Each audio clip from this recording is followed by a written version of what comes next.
Where were you born at? I was born in a town called Moncrief, North Carolina. Small town, less than probably 3,000 people, about 45 minutes south of Raleigh. I've never heard of it before, Showcase. It's a speck on the map. What was your introduction to music? Well, I started off with piano, and then I got my guitar when I was 12. So how did you end up choosing guitar? I was drawn to it. It was calling me. Early on, you were already thinking beyond where we come from. Because I didn't go to college, so music was going to be my way out. And I knew I had to outwork everybody. Yes. So I had to make up for that. Shout out to Gene Peoples, the Sherrod Barnes, huge influence on me. I remember him telling me, just practice your scales. And I was like, Martin, how did I get them yams? You know what I mean? Like, You've done a lot. built a studio in the back of the barbershop. It was all illegal. We built. When you drove by, it was an old rinky-dink house. But that's what we wanted. That was our security system.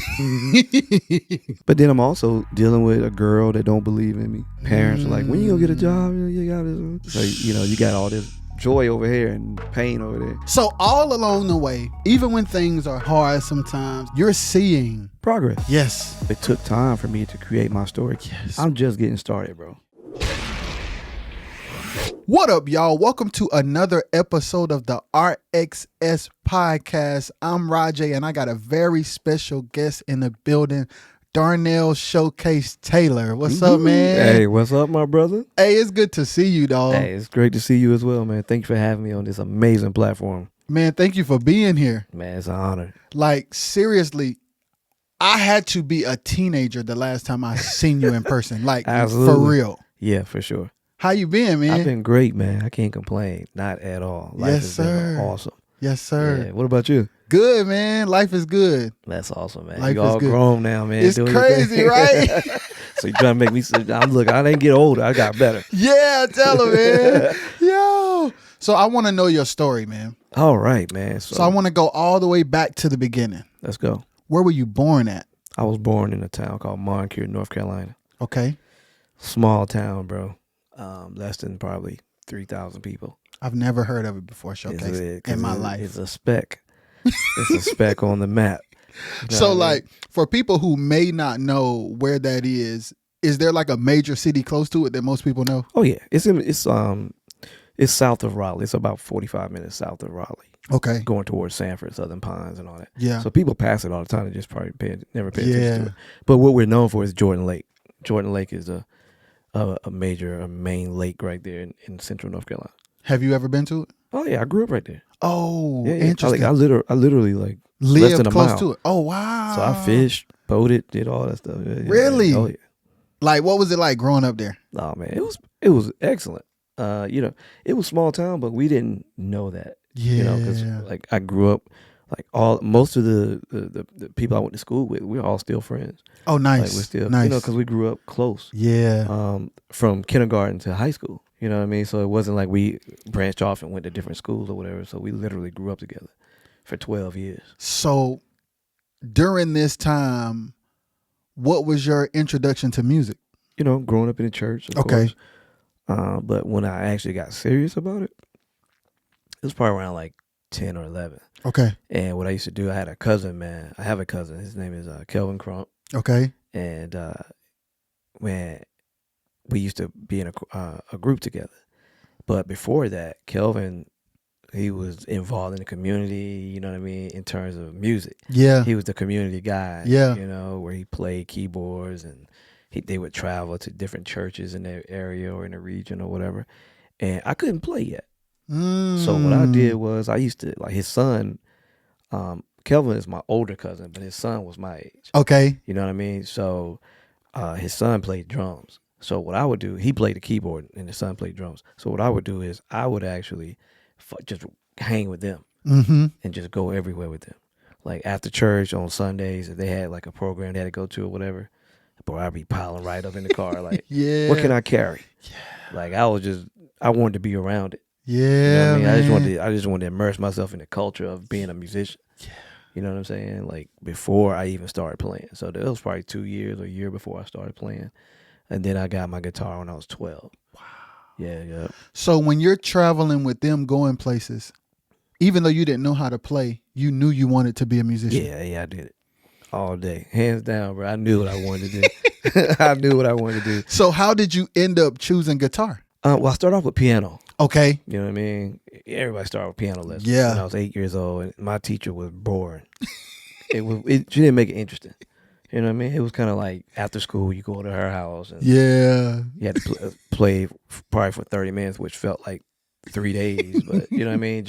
And it was just like simple melodies and just Yeah. learn your notes. You know how it starts off. Mm-hmm. And I just didn't stay with it or whatever. But after that, I went from that to trombone in middle school band. Okay. Okay. And I only chose trombone, honestly, because the case was similar to what I thought a guitar case was like. Yeah. You know what I mean? Because they didn't have guitar as an option. Uh-huh. So I had to choose a brass instrument. And Mm-hmm. I just chose trombone.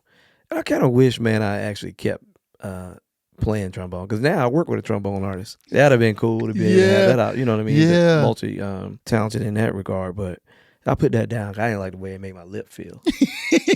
I ain't lose my swag, you know what I mean? So I left that, man, and then I was like, man, one day I just felt like guitar was where I was drawn to it. Yeah. You know what I mean? Like it was calling me. Yeah. And from that point, man, I just decided to like, yo, this is what I want to do. Yeah. And then I saw Prince, man, on TV playing one time, and I saw Slash playing on TV one time, and I was like, yeah, this is it was the power that they had, man, on the stage, like with that guitar in their hand. I was like, that's what I'm attracted to. Yes. That power, you know, I wanted, man, and that confidence that they had. Yeah. So 12 years old, got my first guitar.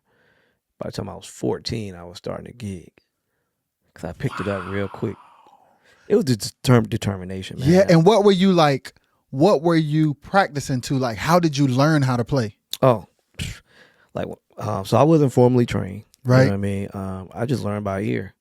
But what I would do is I would play all slow songs. You know, of course, quartet was my background. Yeah. So I would play like one of my main songs was Willie Banks' "God Is Still in Charge." Yes, sir. It's slow. It's slow, and you know, back then we had tapes, so we had to rewind the tape and do all that. So I would just I would learn those chords right there, or those licks in that chord, and then just kind of break it down in sections. Yo. Yeah. So I would learn how to play like that, man. Like, man, how did they play this? Because I couldn't afford. So you video. literally just kept messing around with the guitar until you heard the same notes. Mm-hmm. Absolutely. That's how I learned, man. Now my ears just like, you know, I hear a song like that now. Yeah. Just from years of just picking it up, or you know, from listening to it. Yeah. Yeah, man. So 2 years after that, you get your first gig. Yep. Do you remember it? Absolutely. Man, the first time I actually played was it was a conference. It was a workshop. Remember back in the 90s, choir workshops was a big thing, man. So was it like a week-long workshop or something? Weekend. Yeah. It was a weekend, Friday through Sunday. Yeah. Yeah, and my cousin Kelvin was involved. One of my mentors, Xavier Martin. Okay. You may know Big Xav. I may. Yeah, he plays guitar. If I see him. Yeah, he's one of my mentors as well, growing up. And this guy named Jonathan McLaughlin. He was from like the Greensboro area. Okay. And back in the 90s, a lot of people don't know, but Greensboro was popping when it came to the music industry. Yeah, I believe it. Yeah. Especially in the gospel community. Yeah. Donald Lawrence was in Greensboro. Yeah, that's, you know what I mean? Like it was popping, bro. Yeah. Cedric Thompson, all them guys, and like it was just a scene out there. Yeah. But I was young, of course, at that time. So, but anyway, some of those guys came to our town and did a conference. Mm-hmm. You know, because of my cousin Kelvin and his connections and stuff like that. And so, man, they let me just come in and jam with the other guitar player. And I didn't really know any chords, so I just kind of played licks and stuff. Yeah. You know? And then the crowd was like, woo, look at you playing, you know, all that. And it just kind of gave me a boost, like, man, I really can't do this. Yeah.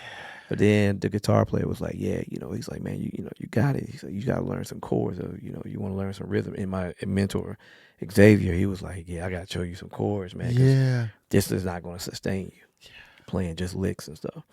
You know, and I'm so glad he did that, man. Yeah. Because now I focus on chording, playing rhythm guitar more than I do lead stuff. Man. Yes. Okay. So I was just thinking about that the other day.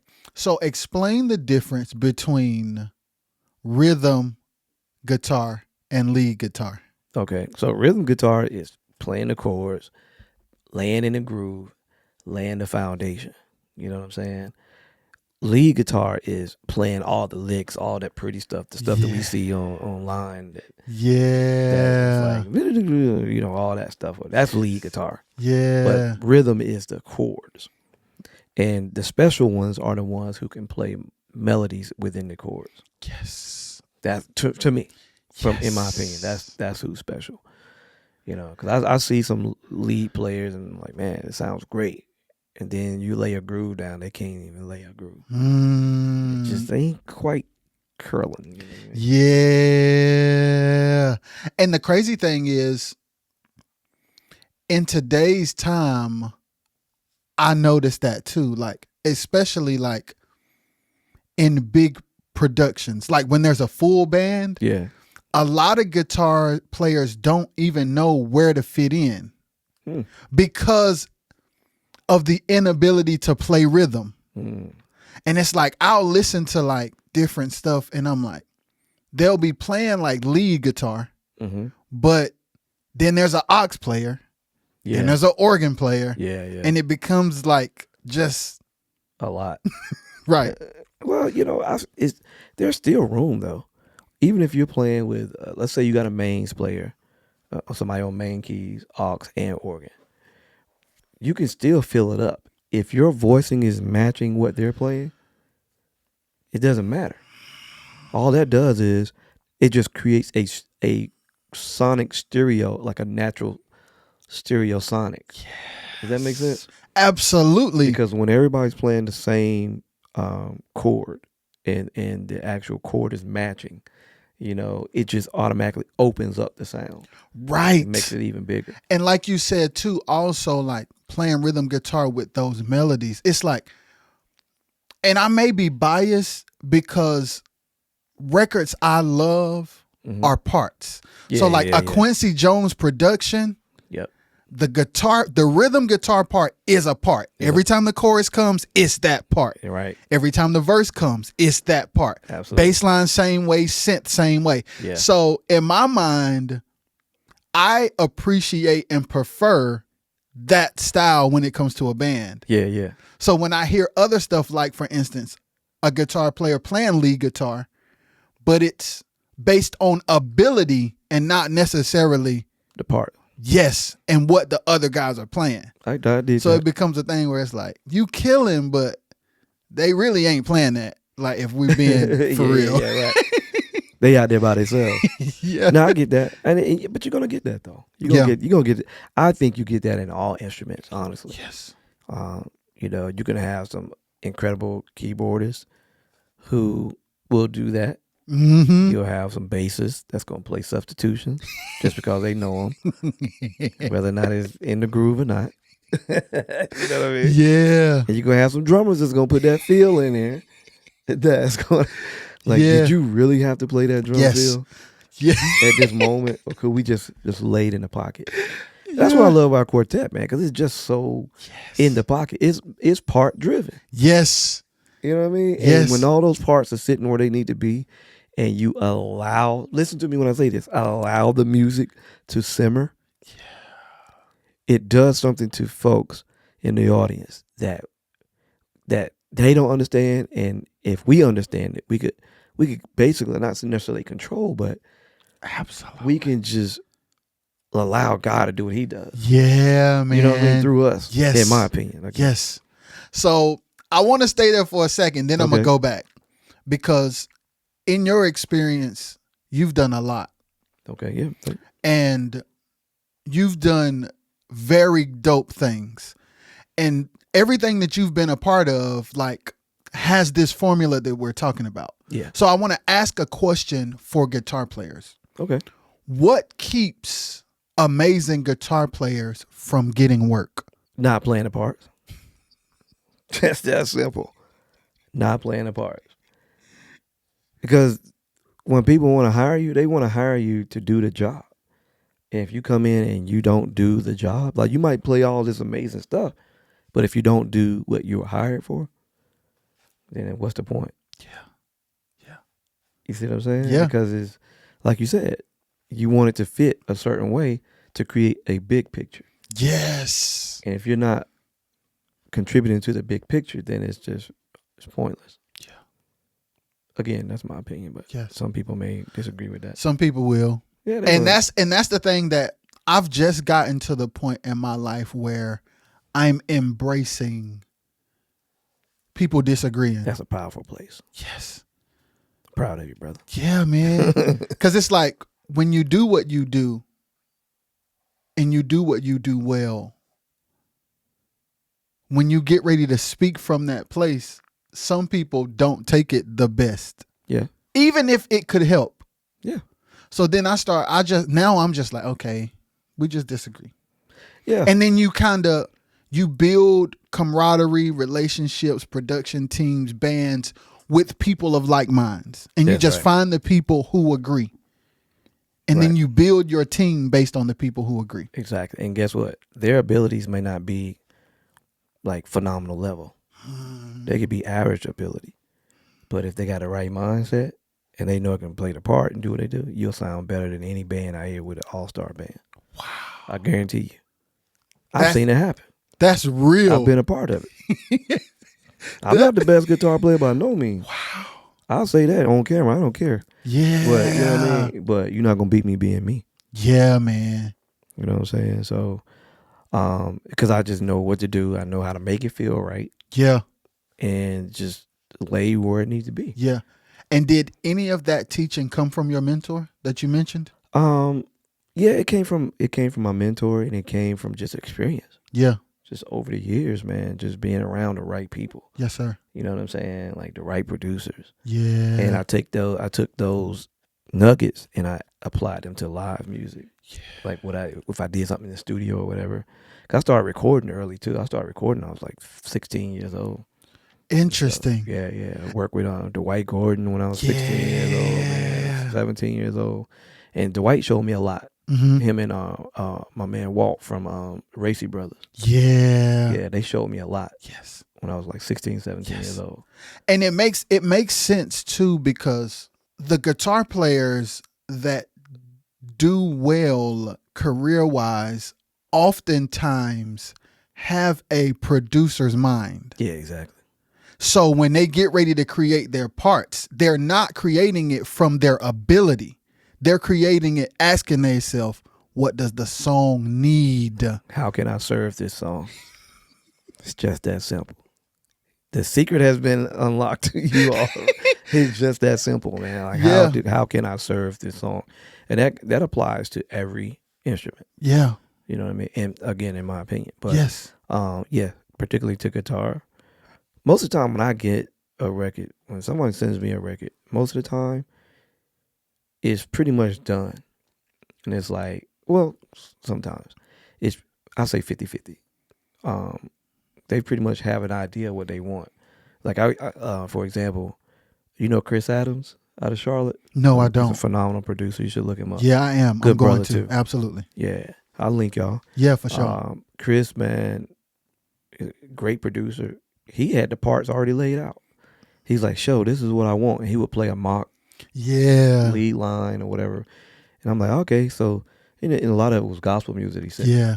So, of course, you catching a lot of the hits and lines and stuff like that. But then I would go in and I would play like extra stuff. Like I would do power chords, just kind of build that vamp out. And I would stereo it out. And it just like, so but when he get it back, he's like, oh my God, like, yeah, that's what I'm looking for. Yeah. Because I know, like I said, with the producer's mindset, is like, this is what it takes to make this song feel like a record. Yes. You know absolutely. I mean? Yeah. So that's just one example. Yes. And that's good, bro. Because thank you. A lot of people, like I see a lot of people on social media, like a lot of guys, a lot of seasoned guys, a lot of professional guys, they're frustrated with the younger generation. So it's good to have you here because it gives an opportunity for us to like, versus just like going on Facebook and being mad about it and just calling out the younger generation, like to have conversations because they may not know. Yeah. That's a lot of times that's what it is. It's ignorance. And a lot of times the word ignorant is used in a negative way, but it's really true. The definition of it is like you not knowing. You're not knowing. You know what I'm saying? Yeah. And if, who I would be mad at is the ones that won't tell you. Yes. Like if I'm doing something wrong, I'm gonna be mad at the person that didn't tell. Like, why would you, Rajay? Why would you not? Like, why would you not? Yeah, tell me, why would you let me do that? You see me doing it wrong. Yeah. You right here, just tell me. You see what I'm saying? That's Yes. my whole thing behind Yes. that. So, to the younger musician, man, like, yeah, you know, some might get frustrated at you or whatever, but be open to listen though. That's the biggest thing. Be open to listen, because the ones that had gone before that are older, they've been through it. It's just like your parents, you know what I mean, or older people. Like, you know, that's what wisdom is, man. Yes. Like, and I grabbed the hold to wisdom early on, man. Like, I was like, well, if they already been down this road and they've made the mistakes, like, I don't want to have to make those mistakes they've made. Absolutely. So anybody that's telling me something, you know, I'm gonna take what they telling me, and then, you know, I'm gonna eat the meat, spit out the bones. Spit out the bones. Yep. You know what I mean? Yep. So in that case, so it's like with that, you know, I hear both sides of it. What you're saying? Yes. I always hear it. Yes, and I understand it too. And the other thing for young musicians is sometimes the OG, as we like to call them, sometimes the OG that can help you, you may actually be able to play better than them, but their wisdom can take your ability to the level of being able to have a sustainable living. Yeah. And I'm saying that because sometimes us young boys can feel like, man, I could play better than him. He can't tell me nothing. Yeah. That's 9 times out of 10. That's exactly what they think. But it's not about the ability. It's just like, you know, a basketball coach. A basketball coach will come out there and run rings around the young gun that just came on, who think he can just outball everybody. But because he doesn't have fundamentals or the skills to play on this level, you get what I'm saying? But I see it though, man. You know, it's a lot, especially young guitarists, man. Yeah. And then, you know, to their defense, they have a lot of information. They live in an information world versus the world that I came up in. It's very accessible now. Yeah. So it allowed them to become great early on. Yes. But the problem is when they get into a situation, because they have the exposure as well with the cameras and everything now. So now they can get the jobs a lot quicker than what we could, right? They could get called out like, oh man, this cat on YouTube, I've been seeing whatever online, he been doing his thing. Let me hire him to see if he can do this gig. He get to the gig, he can't play the gig because he don't know how to play what they paying. Because he's been sitting there just shedding on his own, just playing all this stuff. So when it comes down to like working with a band, he feel like he already know what he doing. Like, no, this is what I do. Because then, because the validation and the virality of those videos can make you feel like you've arrived. Absolutely. Absolutely. But then it's like, we all like, even at my age now, in this stage, I mean, I'm still learning, bro. Yeah. I'm learning from my peers, the artists that I work with. I'll be learning from everybody. Yeah. The young guys, like, I listen to them, I'm like, oh, that's dope what they did. Yeah. I like that. You know, I love how they did that. Yeah. But also, man, like the humility is another thing. It's just it. And honestly, I'll be honest with you, man. You can be the greatest. If I'm MD in a situation, you could be a dope cat. But if your attitude ain't right, you arrogant and all this kind of stuff, then I'll pass on you. Yeah. Because I don't need that in the camp. Yeah. Because it's cancerous. Yes. You know what I'm saying? So I don't, and it's too easy to get this money out here, man. Like, and we make it hard because of our attitudes and just arrogance and stuff. That's real. That we do off the instrument. That's real. That like we got to talk about that. Yes. Because I've seen so many cats lose jobs because they don't be on time, because they miss flights. You know what I'm saying? They show up unprepared with the music. They don't know when to chill. Yeah. When the artist is like, you know, the artists like, they like to hang around you because that camaraderie, it builds the sound. Yeah, the chemistry. The chemistry, yeah, it builds that. So, but some don't know when to turn it off. Yeah. And we live, you know, I mean, well, not live, but you work in an industry, at least for mine in particular, on the side I'm on, you got things at your disposal. And if you're not self-disciplined, those things can, you know, they can overtake you. Yeah. And they become more of a priority than it does your job, does. Yeah, man. So it's those things that send you to the house, man. Yeah. So who have you learned from, or how have you learned to make those choices musically and off stage? Man, I gotta give a huge shout out to Gene Peoples. Yes, Lord. Gene Peoples is my mentor. He's still my mentor, but from 2004 up to probably 2000, I don't know, maybe 12. Yeah. 12. I mean, he's always, I would say he's my mentor. He started in 2000. We met in 2004. Yeah. When I first got with Disciples. So, okay, so let's go back to the timeline then, because that's perfect. Okay. So after you do the workshop, what happens next? Oh yeah, go. So I do the workshop, man, and then it was exhilarating. You know what I mean? I was like, man, I just want to learn more. I want to get better. So when they told me like to learn chords, and that's what I did. Yeah. I learned chords, and I would practice at church on Sunday morning. You know what I mean? That was my stomping ground. You know, to get it in. It's the perfect place to practice. It's the perfect place to practice, man. What you want to do, because nobody's gonna tell you like, yep, don't play that. You know what I mean? Whatever. They can be like, yeah, good.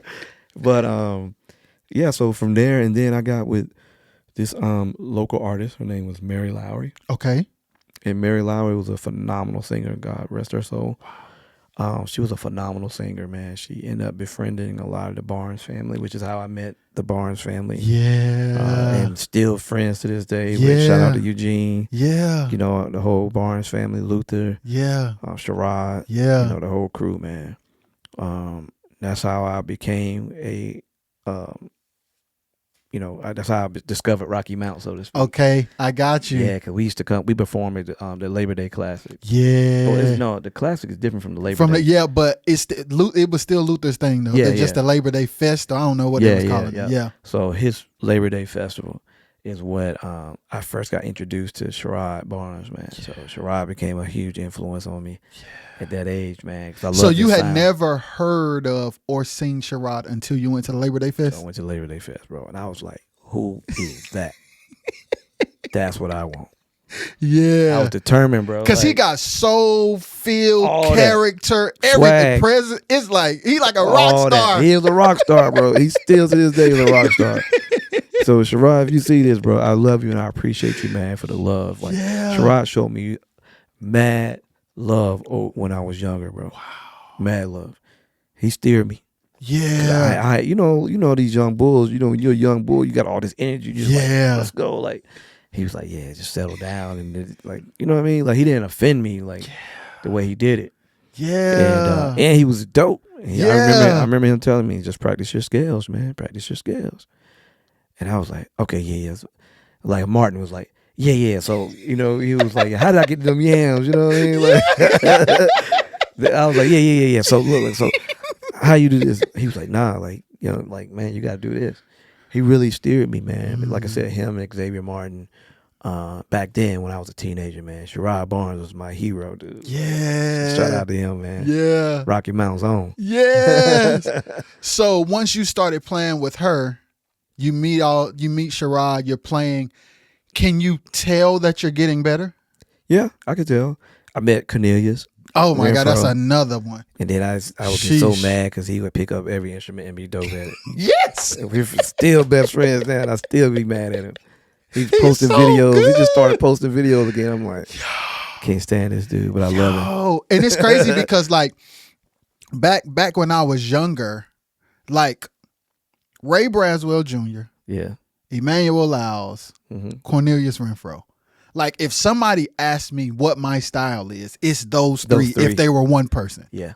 Like, I used to watch, like, Cornelius, and I'm like, he was one of the first keyboard players that I ever seen that sounded like the records I would hear on the radio. Absolutely. Because I'm from a quartet region. Right. So a lot of people are really good at quartet. Yeah.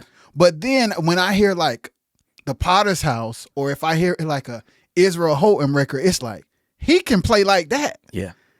And it used to, like, I was like, man, they would sound full just like that. I'm like, man, this guy is good.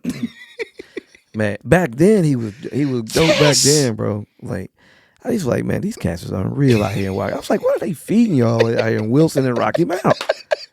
Like everybody was just dope. Yeah. I started meeting when I started coming around, man. I started meeting like everybody. I met Steve. I think y'all call Steve something like that. Yeah, I just said Emmanuel or Steve Lyles. Either way. Yeah. Yes. So I know him as Steve. Yes. Derek. Oh my God. Me and Derek did a record one time, man, bro. I wish I lost it on a hard drive, but it was such a dope record. Man. Yeah. We was producing some stuff one time. Derek was amazing, man. Yeah, Rest man. in peace, Derek. Yeah. Who else, man? Like Roy. Yes. Rest in peace, Roy. Yep. Mark Green, of course. Jeez. Mark is another one that showed me love. Yeah. You know, he I would sub for him, man, a lot of times. Really? With Luther. Oh wow. Yeah, he would call me to sub for him, man. And so big shout out to for that, man, with Mark. That was like early 2000s, I think. So that was before you met Gene. Yeah, it was before I met Gene. Yeah. Interesting. And you built the relationship with them because of the artists you were working with. So it all kind of connected. Yeah, it all kind of connected. You know how I got the gig with Disciples? How? I was at the Classic. Interesting. And I was standing. This is in the new church. Yeah. Cause I go back to the old Red, but yeah, you know what I'm saying? I remember them days. For those who don't know, he's talking about the Fall Gospel Classic at Red Bud Holy Church. Yeah, and he's talking about Darrell McFadden and the Gospel Disciples. Yeah, so I just want to let that be known. All right, go ahead. Yeah. So I came down there. At this point, I wasn't playing for nobody. This was like 03, maybe. The classic of 03, I think it was. It's in October or something like that. Right? October, yep. So I came down just hanging out, trying to network, do what I do. Yeah. I run into Maurice. What's Maurice's last name? You talking about Morgan? Morgan. Yes. I run into Maurice Morgan. I see him in the lobby. What's up, man? You know how you talk. Hey, what's up, man? What you got going on? Hey, man, you playing with anybody? And I was like, nah. He was like, yo. He whispered in my ear. He said, look, I might have something for you. Look, I'm about to go with the Cantons. I'm leaving Charles Johnson, and I'm about to go with the Cantons. And he's like, I think you'd be perfect for them. You down? I said, let me know. And then I knew Charles Johnson. I was looking at it like, man, like the world that they in, they get in and get out. They don't be here all night. I'll never forget that, man. But I was like, man, yeah, I play with Charles Johnson because they get in and get out. They be on time. He quartet shows, man. They be 1 o'clock in the morning. Still ain't went on yet. The whole place smell like fish. I love my folk. I love it. I love the culture. I do. But I'll be ready to go home, bro. You know what I'm saying? Yeah. I tell people all the time, I love quartet. I'm not quartet. Oh. There's a difference. That's a difference. Yo. And that's no disrespect to the culture. It's just it's just me. I'm not, you know what I'm saying? Like my mind was bigger than that. Bro. But I love the culture of it. I love the essence of it, man. And I tap in, bro. Like I cry a lot of times when I hear these records because I hear the pain. I hear like what they do. You know what I'm saying? Like, but we'll talk about it later. So yeah, Maurice was like, man, yeah, I'm about to go with, Cantons, man. You should do this, do that. So, and then I see my boy Justin McCoy. Yeah. And he's like, yeah, we looking for a guitar player. Hey, look, he's like, listen, man, I'm gonna introduce you to my boy Gene, man. And I knew about Gene. Yeah. And I was like wanting to talk with Gene because Gene was working. He was doing what I wanted to do. He was doing gospel and R&B. Yep. And that was the lane I wanted to be in. I wanted to be in the middle. Yes. To do both sides. So I was like, yeah, like let me, let's connect. So it was a toss up between Charles Johnson and Disciples. Interesting for me. And that's smart. Yeah. That's smart. Well, it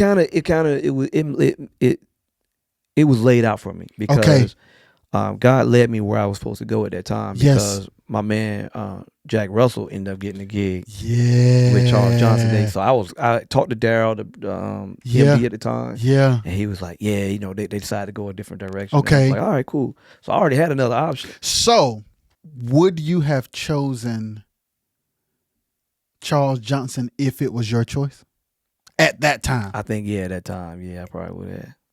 Because I was looking at it from a standpoint of like, man, the pay and then like I know it's gonna be the structure was a little more. Yes, because so for those of you who don't know what Showcase is what he's saying is Charles Johnson and the Revivers were a quartet group, but they were performing on the Southern gospel scene. Yeah. So it's like the other folks' quartet. Yeah. Follow what I'm saying?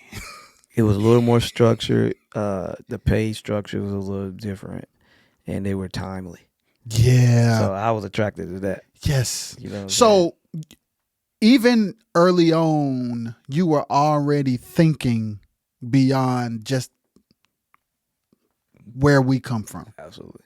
Interesting. Yeah, I had a plan. Yeah. It was my way out. Because Yeah. I didn't go to college. So music was going to be my way out. Yes, sir. And I knew I had to outwork everybody. Yes, sir. In order to, because I didn't go to college. Yes. So I had to make up for that. You know what I mean? Yes. So, I was just out here networking, doing what I had to do. But at the end of the day, man, it wasn't meant for me to be with Charles Johnson. Yeah. You know, in hindsight, of course. Yes. And so I got with the Disciples, man. And I'll be honest with you, man. For the first year, like I hadn't played in a while. Okay. I just been producing, so it was like you're playing loops, and so I wasn't really like hip to like that quartet style that they were bringing, where you got to be bringing it. You know So there was a period in time where you were not gigging. Is that what you're saying? Yeah. So tell me about that. So I worked with the lady Mary Lowry from the time I was 14, 15 years old up till like I was 18. Okay. And she decided she stopped singing or whatever. But during that time, like I learned how to produce. Okay. I had co-written songs with her. And Yeah. like I said, worked in the studio with her and Dwight Gordon and all that, because they produced a record on it. So you already knew you wanted to be in production as well? Absolutely. Okay. Absolutely. By that time, I had already met Melvin Williams down at the studio in Jackson, Mississippi. Yeah. You know what I mean? And I met Derek Horn and all them cats with him. When you remember back in the late 90s, they were producing everything. And so I met them during their like peak. Yeah. Right after they did all the live in Memphis. Yeah. So Blackberry popping. The Blackberry's popping at this time. And I meet them. Yeah. I'm in the studio like, I remember I even remember the engineer's name. His name was Randy Jacobs. Wow. At the studio. White guy, man. Yeah. And I just, I was, Paul Porter walked in the studio. Yeah. I have a picture of all that. Oh, that's fire. I got to see it. Yeah. I got to dig it out, man. But I got a picture of all that, man. I was 17, 18 years old. It was on summer break. Yeah. So just kind of give context. Like, yes, absolutely. Of my exposure. Absolutely. So the lesson in this little blurb is that exposure is everything. Yeah. For sure. Where I came from, I didn't see. You wouldn't have seen that. Yes. You know what I mean? That's real. So shout out to her and her husband Mike at the time, man. Like they financed that and brought me along, man, and allowed me to see, the country and exposed me to. They exposed me to greater. Yeah. You know what I mean? So that was huge, man. So fast forward to past that, 18 years old, I graduated high school. I knew that I wanted to do music full time. Yeah. And my pops was like, all right, well, if you ain't going to college, you got to go to work. And I was like, all right, cool. And I was willing to do that. You know what I mean? I knew I had to work harder than people that went to college or whatever. Yeah. I wasn't afraid of that. So I got a job, and then my friend, man, shout out to Jermaine Smith. He was my barber. He was cutting my hair, man. He was talking about getting in the music business. And he was like, man, I was thinking about building a studio. And I was like, bro, that's my dream. Yeah. Like I already had a plan written out and everything, man, like for a studio and everything. So we partnered up and built the studio in the back of the barbershop, bro. We was popping. So we was doing that, man. We had a nice rig, bro. We had 48 channels and live room we built on it. It was all illegally built, but it was like, we had it. That's all that mattered. It was not up to code. And what city was this in? It was in Marquette. Wow. So when you drove by, it was an old rinky-dink house, but that's what we wanted because we didn't want to buy it. That was our security system. When you drive by, they ain't got nothing in there. Boy, we had I tell you, I'm gonna show you pictures. Okay. I'm gonna show you pictures. I'm gonna send you some pictures. You're gonna be like, this is amazing. Yeah. This was in 97. Wow. And then we had that studio from 97 till about 2001, 2002 there. And then we moved over to Raleigh. Okay. And then that's when I produced Kim Person. Yeah. I produced like 5-6 songs with Kim Person on her second album. Yeah. Yeah. And she came to that studio. We was in Raleigh off of Six Forks Road. Yeah. We had it there for about 2 years. And then that's when the shift where the studio business started kind of going down. because of technology. Everybody had at a the Pro Tools crib. rig, Yep. they had an inbox, they had all that stuff. So we just got out of it and we just kind of dismantled and went our separate ways. Yeah. But shout out to Jermaine, man, for believing in me. Yeah. I owe him a lot for that, man, because Yeah. he believed in it, man, and financed that thing. And, you know, we had some fun, but it was a great experiences, man, you know, that we had. So fast forward all of that. I didn't play for a while because I was just studio stuff and just. And what kind of music were you doing? Gospel, everything? Gospel, R&B. Yeah. That was my goal. My goal at that point, I was going to be a producer. Yeah. I was like, nah, that's how Showcase was created. Oh, that's where the name comes from. Yeah, that was my producer's name. Yeah. I was like, I gotta have a name. Bayface got one, you know. Yeah. You know, Dark Child, all these cats, you know. DOA had a name. Yeah. I need a name. So I was like, I need a name to display everything I do because I don't just play guitar, I write, produce. So I was like, and then it just came to me, Showcase. And it stuck. That's kind of fire. Yo, that's you, fire. Yeah, thank you, bro.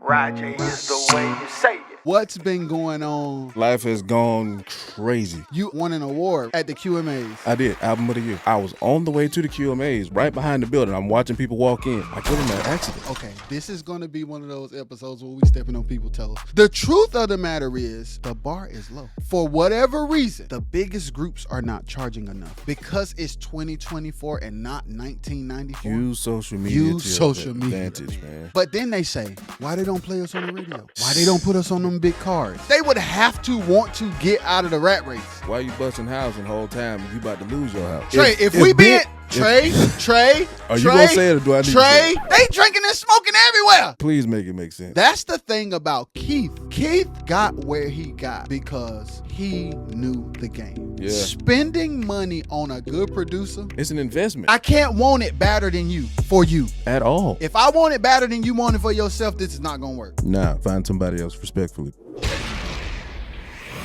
If you enjoyed this clip and would like to enjoy more, search the RXS Podcast on Apple Podcasts and Spotify Podcasts, or watch the RXS Podcast on RXS Entertainment YouTube channel. 2004. Yeah. I met Gene, and I told him, I was like, dude, like I want to do what you're doing.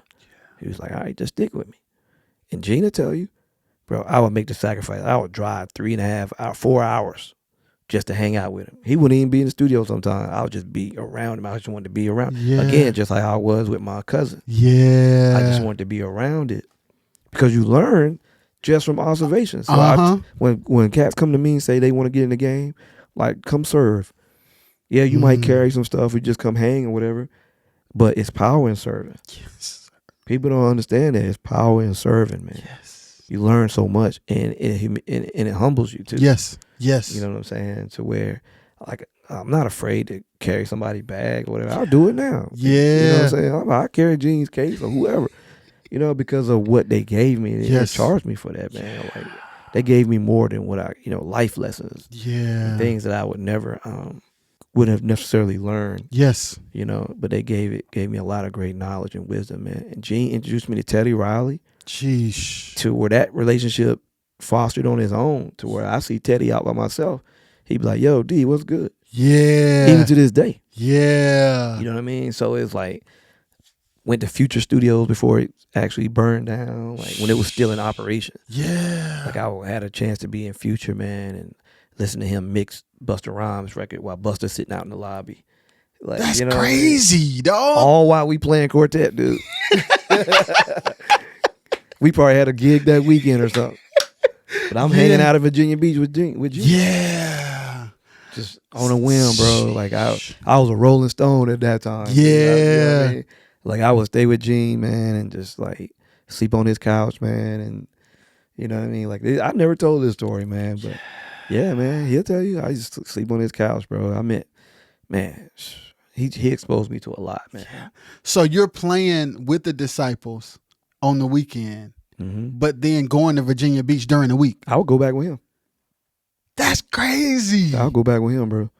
And with the little money I made with Disciples on that during that weekend, would be enough for me to eat and sleep on his couch. Cause it's just you by yourself. You ain't got no kids. This time I ain't had no kids, no wife, no nothing. Yeah, bro. So you can do that. I could do that.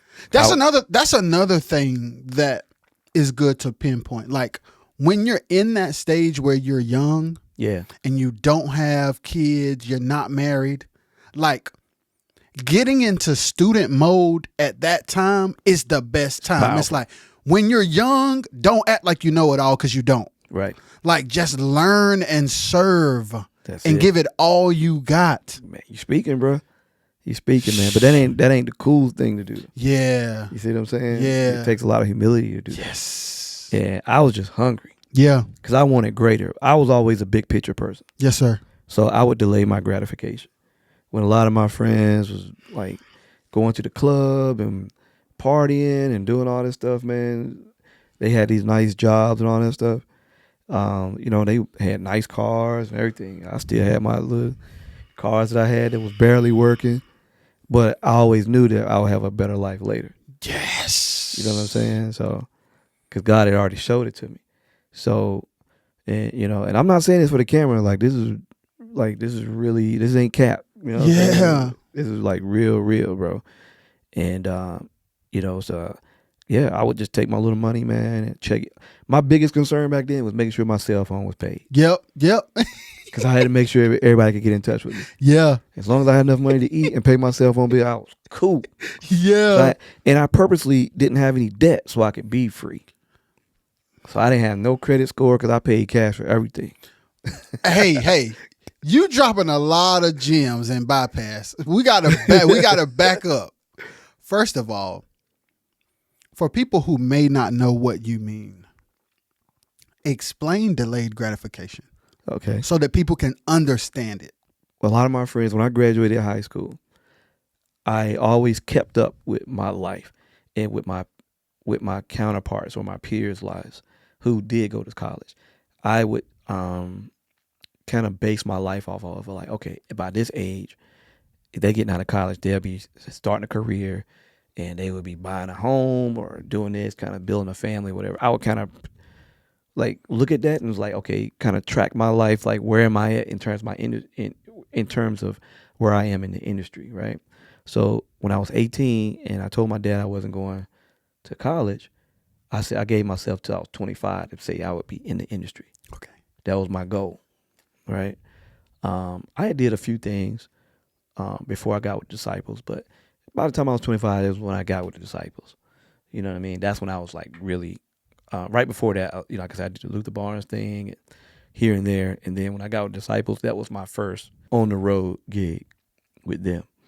And they was popping at the time. They was right there. They were bubbling. They were bubbling. Grease. That's right before, because that was two sides. They had just did two sides of the story. And that's another. Okay. But let me explain the I just got turned because I'm thinking about you go, and then I'll say what I'm saying. Okay. Go. So I forewent like having a nice car, or I didn't go out to the clubs, or I didn't go out to restaurants to eat. I was a hermit. I would stay in my studio, and my friends and my partner and all them, they would go hang out. And they'd be like, come on, man. I'm like, nah, y'all go ahead. I would stay. It's just like the scene with Ray on Ray Charles when everybody went hanging out one night and they kind of left him in there in the club and he just played the piano all night. Mm-hmm. Like I could connect with that because Yes. a lot of times I didn't have the money. Yes. I didn't tell them that, but I just like, I need to save this little bit of money because I know what I want to go do, and you know what I mean? And I didn't know when more money was coming in.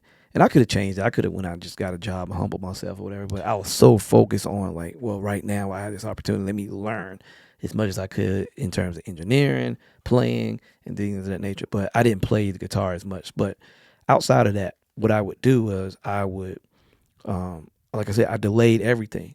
I was like, I'll wait and have a nice house later. I'll wait to have nice clothes later. You know what I mean? Like right now, I just got to focus on what I need to focus on. And you were okay with not having all of those things Absolutely. now. Absolutely. So how were you like seeing your peers enjoying all that stuff? How were you able to like still be okay? Like, did you ever get frustrated? Oh yeah. Okay. Yeah, absolutely. It was real moments in there, I'm gonna be transparent. Depression. Yeah. You know what I'm saying? But my coping mechanism was my music. Yeah. You know, if I was hurting or whatever, I would go and cry or whatever I did. I just go play him make up a song or whatever. Yes. You know what I mean? 'Cause I had the gear. Yeah. Yes. You know what I'm saying? So, but yeah, man, like I was embarrassed, but you know, but I put on a good show. I put on a showcase. Yeah. You know what I'm saying? Like, man, and when I didn't have nothing going on, I used to go to the Announcers Guild every year, right? Yeah. And I would tell you what I would do. I had a raggedy car, so I would park it. You know, they had it in Durham. I would park it way away from everybody, because it might, you know, it used to have this loud fan belt that would screech or whatever when it started up. So I didn't want to be embarrassed. And people thinking like, why you got that raggedy car or whatever? Because I thought he got it going on, like, right? Yeah. So I was kind of putting his image out there. Yeah. So what I would do is, before I got there, I would call a bunch of people that I knew they wouldn't answer their phone, and they would call me back when I got into the guild, the Announcers Guild. So when I walked in, my phone would just be going crazy. Hey, what's up, man? Yo, I gotta call you back. I just got to this thing. Put the phone down. Somebody else calling me. Yo, I never told that story, man. But it was, again, I was building a character. Yeah. You know what I mean? I was building my career, man. Yeah. So, but what it did was it made people be like, who is this dude? Mm-hmm. His phone going crazy. Yeah. You know, so then, like, you know, like people, man, they just naturally gravitate to you. They want to see what you got going on, because that's just what people do. That's just if what they people feel do. like you got something going on, they gonna like, well, I need to get with them. Yeah. They didn't realize that, man. Raggedy car parked up the street. All that, bro. Yeah. All that, man. Yes. Man, it's so funny you tell this story now. But back then, man, I was just trying to make it, man. Yeah. I lived off of Burger King and, you know, McDonald's and stuff like that. Yeah. Bro. That's funny, man. The other thing that you said that got my attention was you being intentional about not getting in debt. Oh, yeah. So how were you aware to like not get in debt? Again, I didn't buy a new car. Why not though? So was it like one, but so why not buy it though? because I didn't want to be tied down to a car payment. So you already knew that. I already knew that, yeah. By that time, I had sold cars. So my two jobs out of high school was I used to work for this company called No Cuts. Okay. But back, I forget what they call it now, but it was Sprint Telephone owned at the time, and you probably see the people outside spraying the ground with the spray paint and stuff like that, red, different colors. That was my first job out of high school, which is a plus job. Honestly, I had a company car, a gas card, cell phone. I was chilling, bro. Yeah. Had a V6 engine, AC. Yeah. I was chilling. Little pickup truck. I did that for like 2 years, and I was like, I just want to grow, and you know, so I got into car sales, and I was just telling this story on Saturday night. Car sales was the best thing that ever happened to me, Okay. because, and I didn't realize car sales was going to be setting me up for me to be a musician. And at the time, I was like, God, like, man, you know, I want to be a musician. Like, my life is not going the way I thought it was going to go, and how it was the trajectory that it was on or whatever, right? It kind of just shifted. You know what I mean? And I got into car sales because my sister, she convinced me. She was like, you should get into car sales. They make a lot of money and they meet a lot of people and all that kind of stuff. And she was like, you're good with people or whatever. And I was like, but I was timid. Yeah. I was a very timid person. Yeah. I was timid in my playing during that time. And this was pre-Disciples and all that. Right? Yeah. So I got into car sales, and it changed me.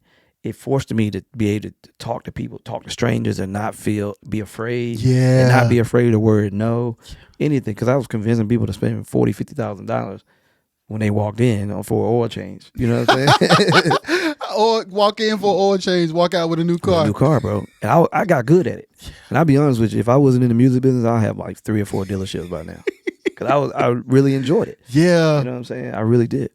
But, you know, the music kept calling me. And I would come home. A lot of times I would drive right past the studio because I'd be so tired. There's a lot of the car business take a lot of your time up. You know, you talk about 12-hour days, standing up on your feet all day, you know, talking or whatever. So it's like you do that 6 days a week. Yeah. Man, it wear you out, bro. So I was like, man, I was lacking from my music. So again, I wasn't playing. So by the time I got with Disciples, it was like my chops wasn't where they need to be. I was still good, but they weren't like where they need to be on a professional level. So when I got there, I wasn't sweet for a little bit, man, to where they was like, look, bro, like, if you don't get sweet now, like, so, and then I would let, you know, stuff get in my head or whatever, and then I would really mess up. And then Tron talked to me one day. He was like, look, bro, just do you. Just play. He's like, forget all the BS and just play, bro. And I did that. I never forget, it was in Saginaw, Michigan. And that's when it all clicked. Wow. And then from that point on, I was like, I'll make sure no artist ever turns around and look at me again. Wow. You know what I'm saying? Like, that's a real true story. Yeah. My goal and focus was to never have an artist to turn around and look at me. Not because I'm messing up. Yeah. You know what I'm saying? So, and whatever that took is what I did. And I still do that to this day. Yes, sir. You know what I mean? Yes, sir. Because if they don't turn around, that means you're doing your job. Yes. That's real. Yeah, man. It sounds simple, but yeah, it's a little more complex. But and how long were you with the Disciples? I was there 04 to like 07. Okay. So not long. Yeah. But I was there for the burst. Yeah. I was there like right after Two Sides came out. And what was you gonna say? No, that's you made me think about what I was gonna say. Like when you were explaining that you got there right when they were about to peak. Yep. And I wanted to bring that up because like when I said I got turned a while ago, it was because I thought about Gene. Mm-hmm. And for people who don't know, Gene Peoples is a producer. Yep. Like Showcase said, on the gospel side and the R&B side, he's an MD for name them. Man, Blackstreet. He was New Edition. He currently New Edition's MD. Gene do all kind of stuff, man. Right. And the point I'm making is Gene brought that mindset to the Disciples, but not just from a music standpoint, but from an executive standpoint, from a marketing standpoint, from a radio standpoint. He brought that. He's learning all of this stuff over there, and then he's coming back and he's saying, guys, the show need to be like this. We need to sound like this. We need to look like this. We need to go sign to this label. We need to have this kind of single. The song needs to have this kind of format. And it brought commercial success to a quartet group in a way that we had never seen. Yeah, exactly. And that's why I wanted to get on the Gene. Yes. So I could learn all of that. And I did. You know what I mean? Like, yes. He knew that I was hungry for it. He just like, come on. And Gene is the blueprint and like the contemporary quartet music that we hear today. The things that are accepted in quartet today is because Gene introduced it. Yeah. Before that, other than Keith, which is still affiliated. You got to give Spank that love too, though. Yes. You know what I mean? Spanky exactly. Shout out to Spank. Shout out to Spanky. That's another thing. Like him being in R&B, them two together. They brought that sound. Like it's like bringing the R&B to quartet. That's exactly what they did. And that's what I wanted because those were the two worlds that I lived in at that time. That's exactly what I wanted to do, man. And you know, and just, man, a lot of times I learned a lot from them just not even saying that. Just being in the room and observing. Yes. You know, they had huge success with Men of Vision. Yes. They had huge success with Dave Hollister, with Ghetto Hymns, and Girl, I Gotta Go, I Can't Stay. You know, that was a big record, man. Still a big record. Yes. So it was like, oh man, to have my hands on an actual real R&B producer, and it can show me the ropes and this and help me get my sound, and you know, so it was powerful, man. So yeah, I was there from 04 to about 07. So to kind of give you a timeline of how my career evolved. But when I was with them, we were working on the Shackles album. Mm-hmm. You know what I mean? So I engineered on that album. Mm-hmm. I had some engineering credits on there. Mm-hmm. Gene, again, he was like, come on. He just pushed me. We sat in the studio in Virginia Beach, man, worked on that album. And you know, that's my lick on Be Ready. Yeah. Ding, ding, ding, ding, ding. I came up with that lick. Yeah. Because they wanted to do something that was like a Tommy vibe or whatever. So I kept playing around with it. Gene was about to walk out, go to the bathroom or something. And there used to be this little hallway that was that went into a little play area. Yeah. And then you went out into the main part Yeah. of the studio. He was in that hallway, and I hit that ding ding ding ding ding. He turned around like, "That's it, hit record." And that, so that's my claim to fame when it came to quartet, man. Yes. That's my legacy right there. Yes. And that's like that's big though. It is, man. Because that's the song. I know. I was proud of that, man. I was like, wow. But again, being in the right place, right time, God's placement. I can't take any credit for it. God He allowed that favor, man. Yeah. And again, Gene just embraced me, man, and just helped me. Yeah. Shout out to the whole crew though. Darnell as well, man, for even hiring me, man, and keeping me on even when I wasn't sweet. I appreciate that. But I got sweet. And that's another thing like that is missing sometimes today, like the aspect of building. Yeah. Like, if you don't know Showcase, I'm sure y'all can feel his spirit through the pod. So he's coming as this person who just needs mentoring and time for the skill to rise to the person. Yeah. So I'm sure, like you said a minute ago, they would have much rather have been patient with you than to get somebody they didn't like that could play. I don't know. Possibly, but it got to the point where it's like, all right, man, you got one more shot. You know what I'm saying? And it wasn't that I didn't have the ability.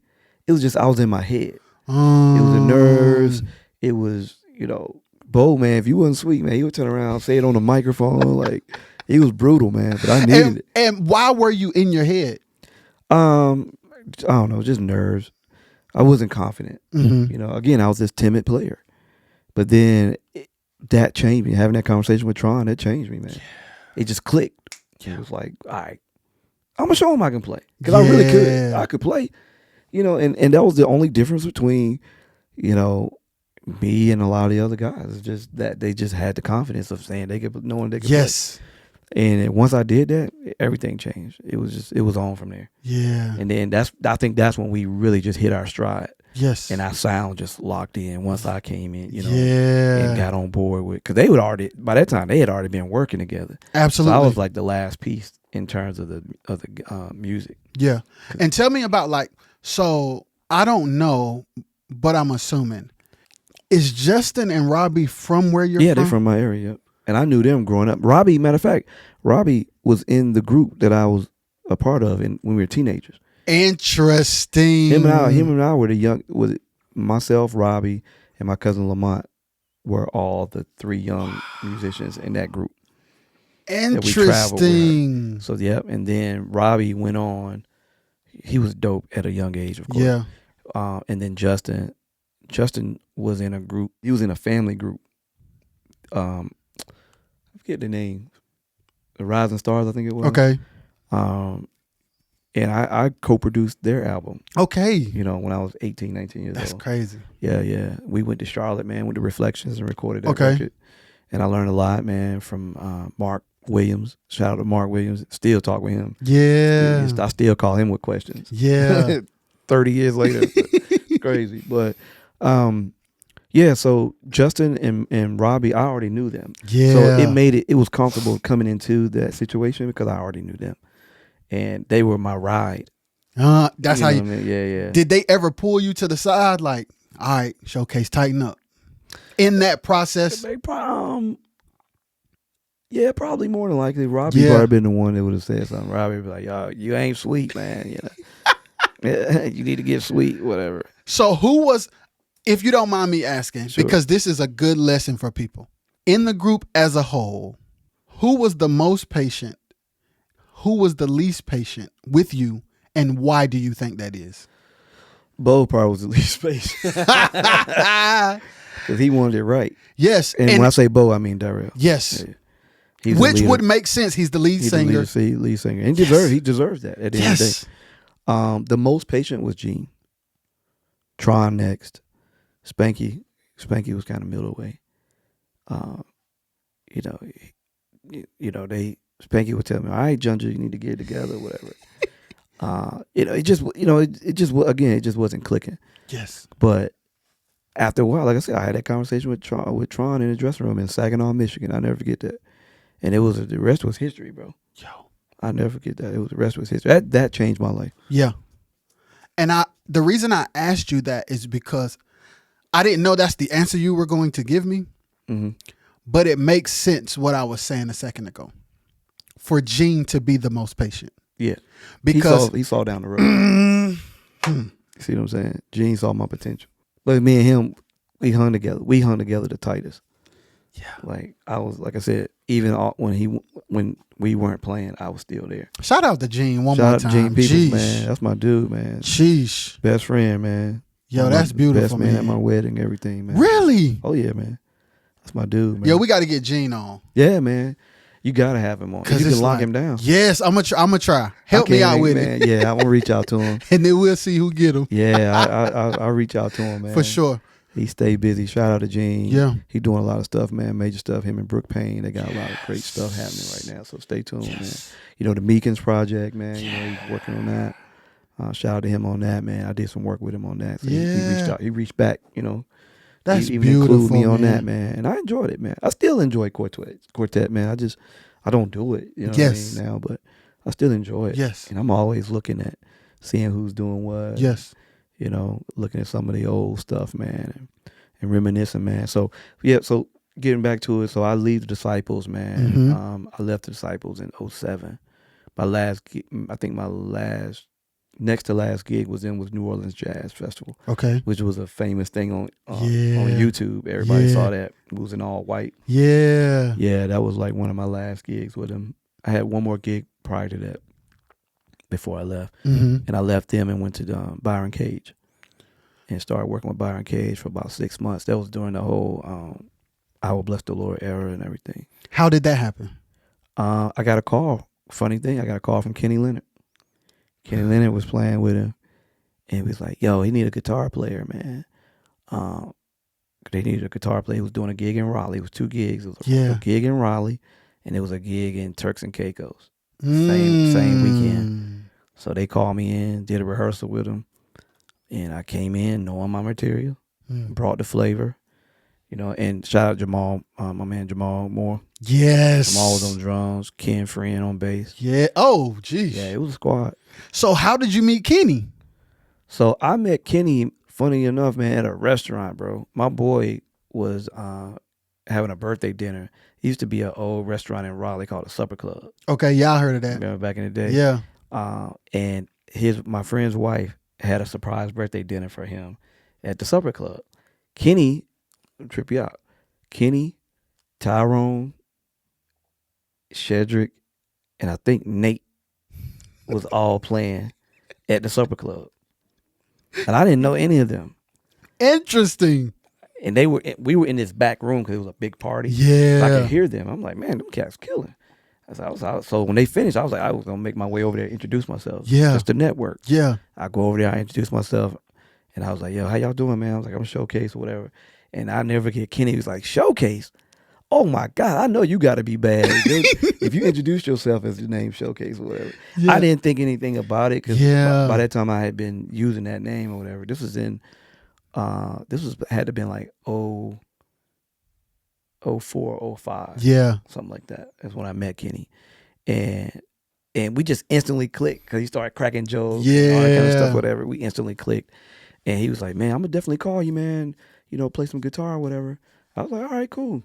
And then he called me to play for this. It was a stage play that this young lady was doing in the area.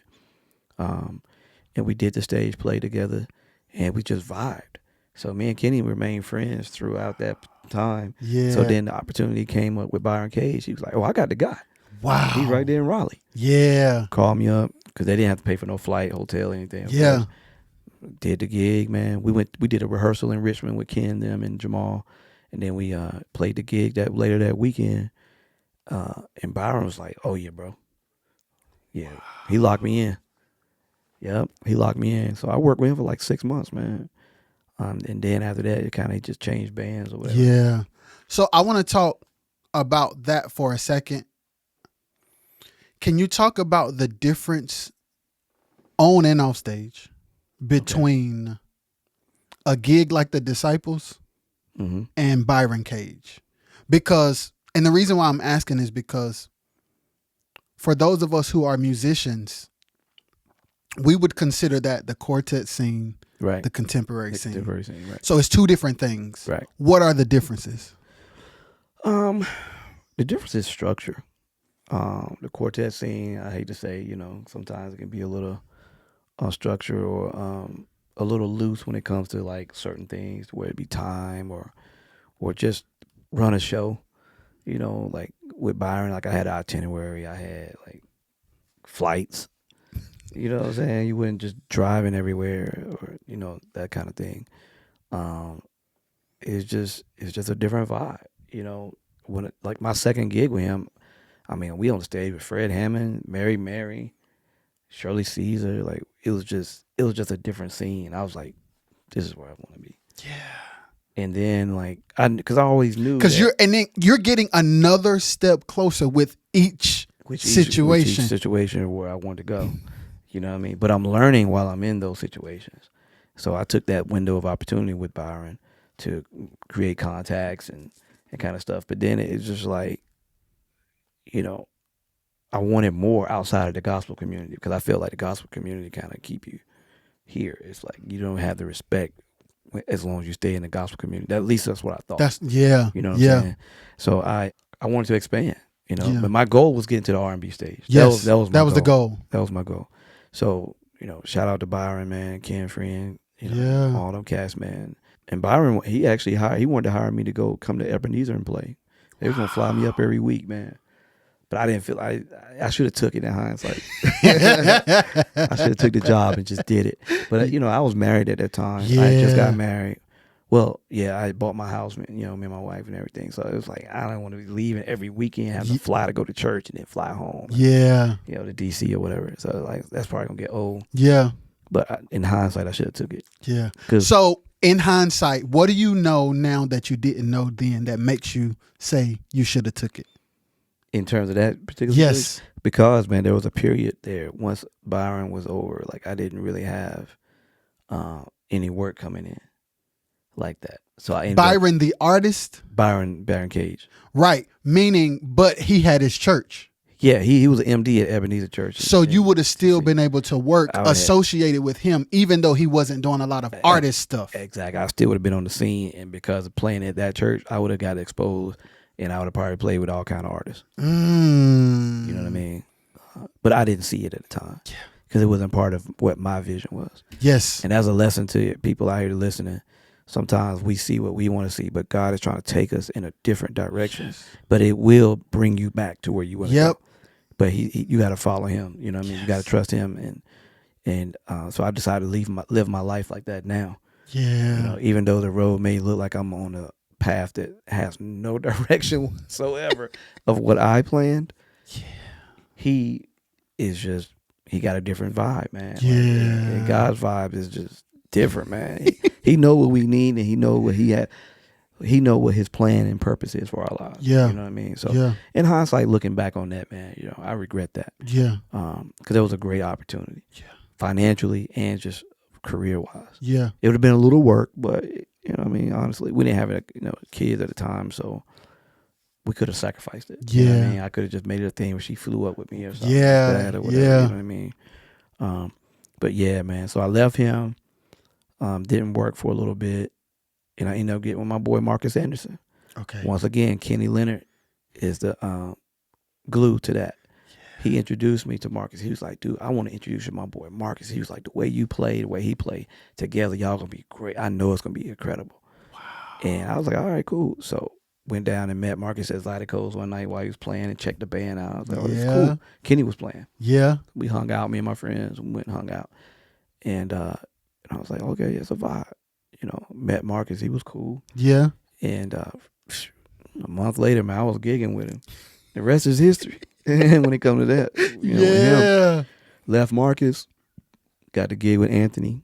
No, go back to Marcus for a second. Okay. Because now you got quartet, then you got contemporary gospel. Now you got smooth jazz. I got smooth jazz.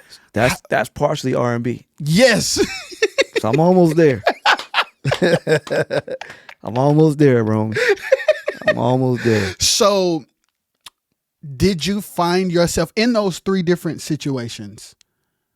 How were you adjusting approach wise as a guitarist? Were you having to change things? Yeah. Okay. I had to go do my homework. Okay. I would listen to what they were doing.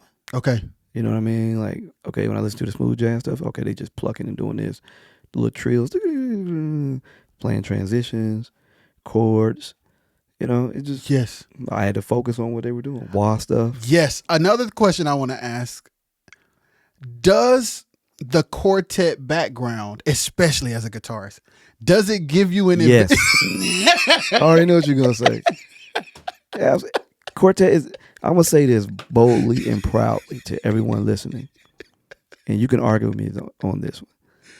Quartet is the foundation of everything to all great musicians, in my opinion. It starts with quartet because it teaches you discipline. Because you got to sit there and lay on your part. Yes. Yes. So you take that principle everywhere. Yes. And people will love you. Yes. For that. Yes. And I That credit. man knew my question. I already knew where it was going. But you about to say who you credit?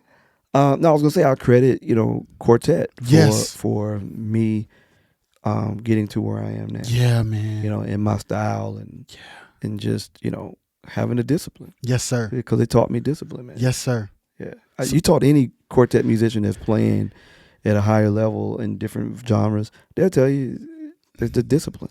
Yes. Yeah. And when I got out and got exposed to other genres, man, it's so many people that are familiar with quartet. Different races and everything. Yes. So it's with quartet, a lot of times we can kind of get caught in our own little bubble. Mm-hmm. But there's a big world out here, man. And Showcase, when I get the opportunity to talk to some people about it, I always mention that to them. It's like like you said a second ago, I love quartet, but I'm not quartet. Mm-hmm. A lot of the world appreciates the art form, Mm-hmm. but it doesn't get as much exposure as it could get because of the way it operates. Yeah. So like if the right plays were made, if the right things were put in place, more people would embrace it because they already do and we just don't know. Yeah, absolutely. I agree. And again, this is no diss to the industry. I know people be out here like, oh, what are you trying to do?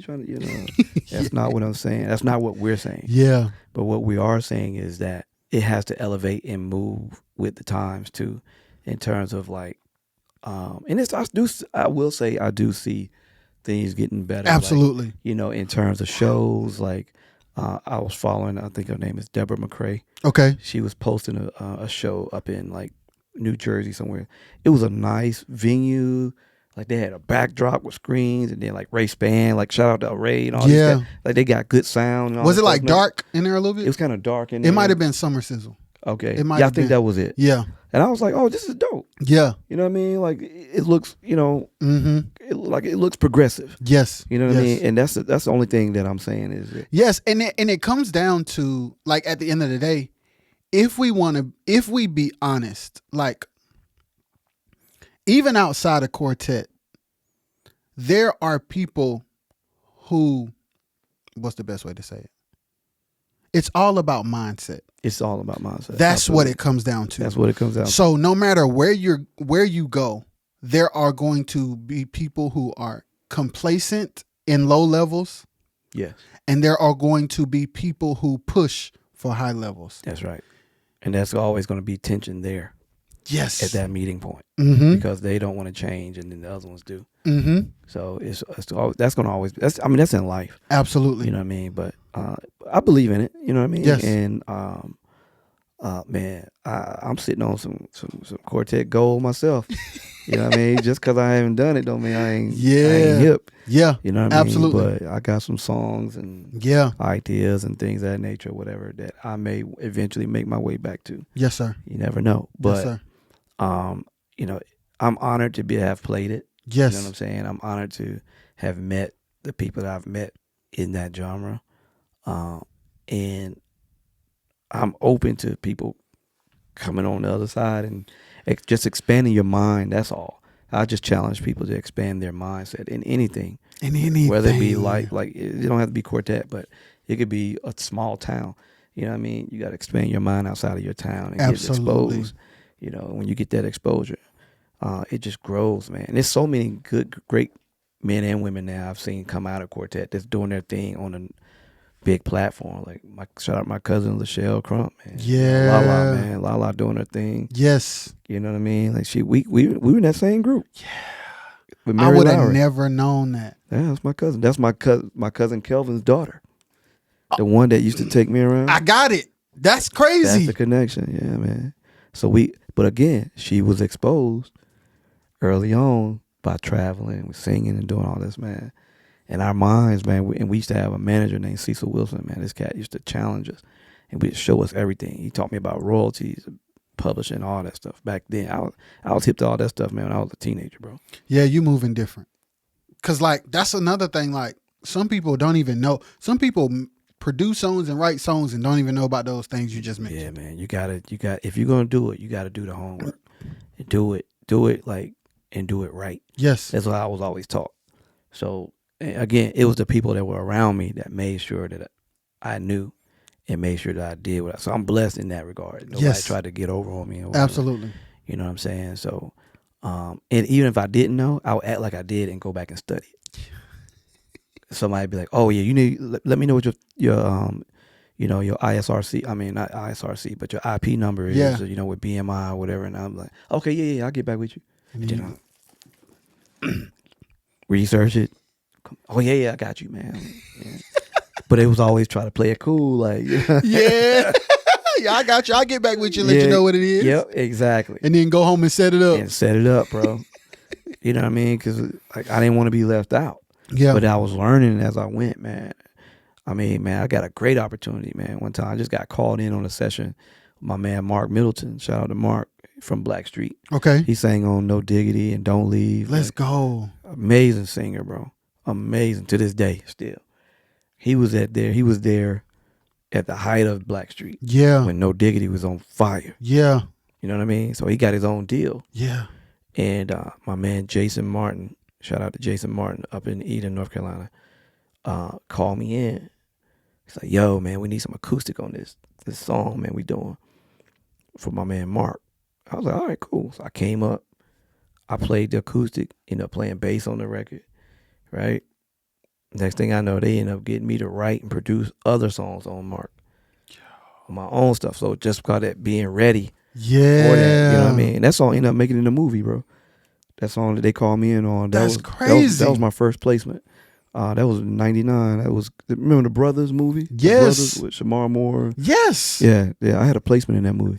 That was the scene where his mother and father remarries at the end. I'm going to go look at it again. Yeah, go back and look at it. So I could pay attention to the song. It's a scene where they cut right to it, where they at the altar, his mother and father, Morris Chestnut mother and father remarry. And when they remarry, that song's playing is the song that I co-produced with them. That's crazy. And that's me playing acoustic and bass on it. Yo. Screen Gem, Sony production, bro. Yo. That was before I even played Disciples or anything. So how much time between when y'all made it and it get in place? How much time was in between that? Not long. Okay. The director heard the record and was insisted that it be in the record, in the movie. Whoa.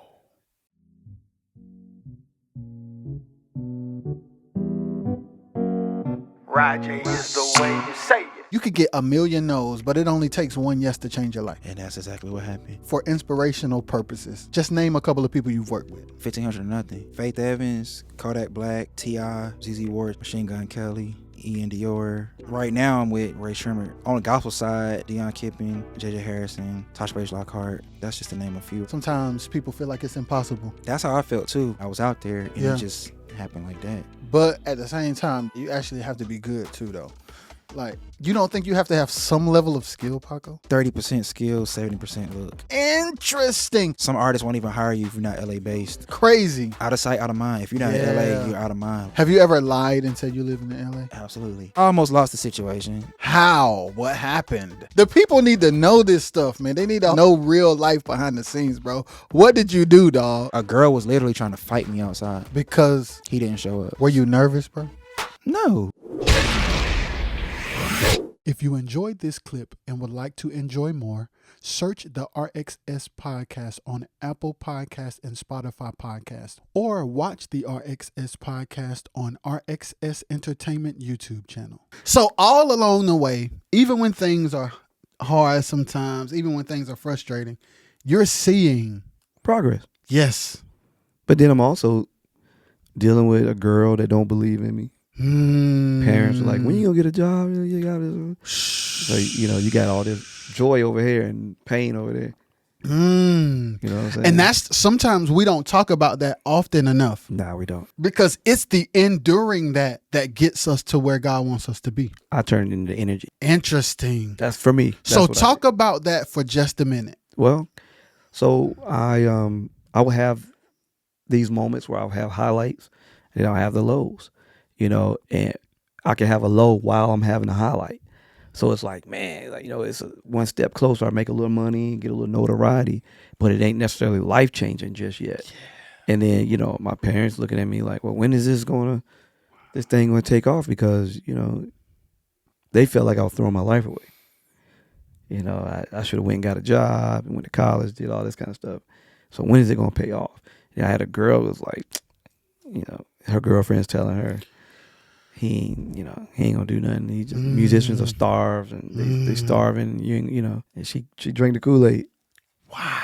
You know what I mean? So I was dealing with that and all at one time. So that was depressing, man, because it's like the people closest to you don't necessarily believe in you. Yeah. But yet you got this over here. So my solace was the people that I work with. Yeah. Because they understood me. Yeah. And they embraced me. Yes, sir. You know what I mean? So I just stayed in that environment around the people who believed in me. Yes, sir. And shout out to my homegirl, Michelle Reed, man. Like, to this day, man, over 25 years, man, we've been friends.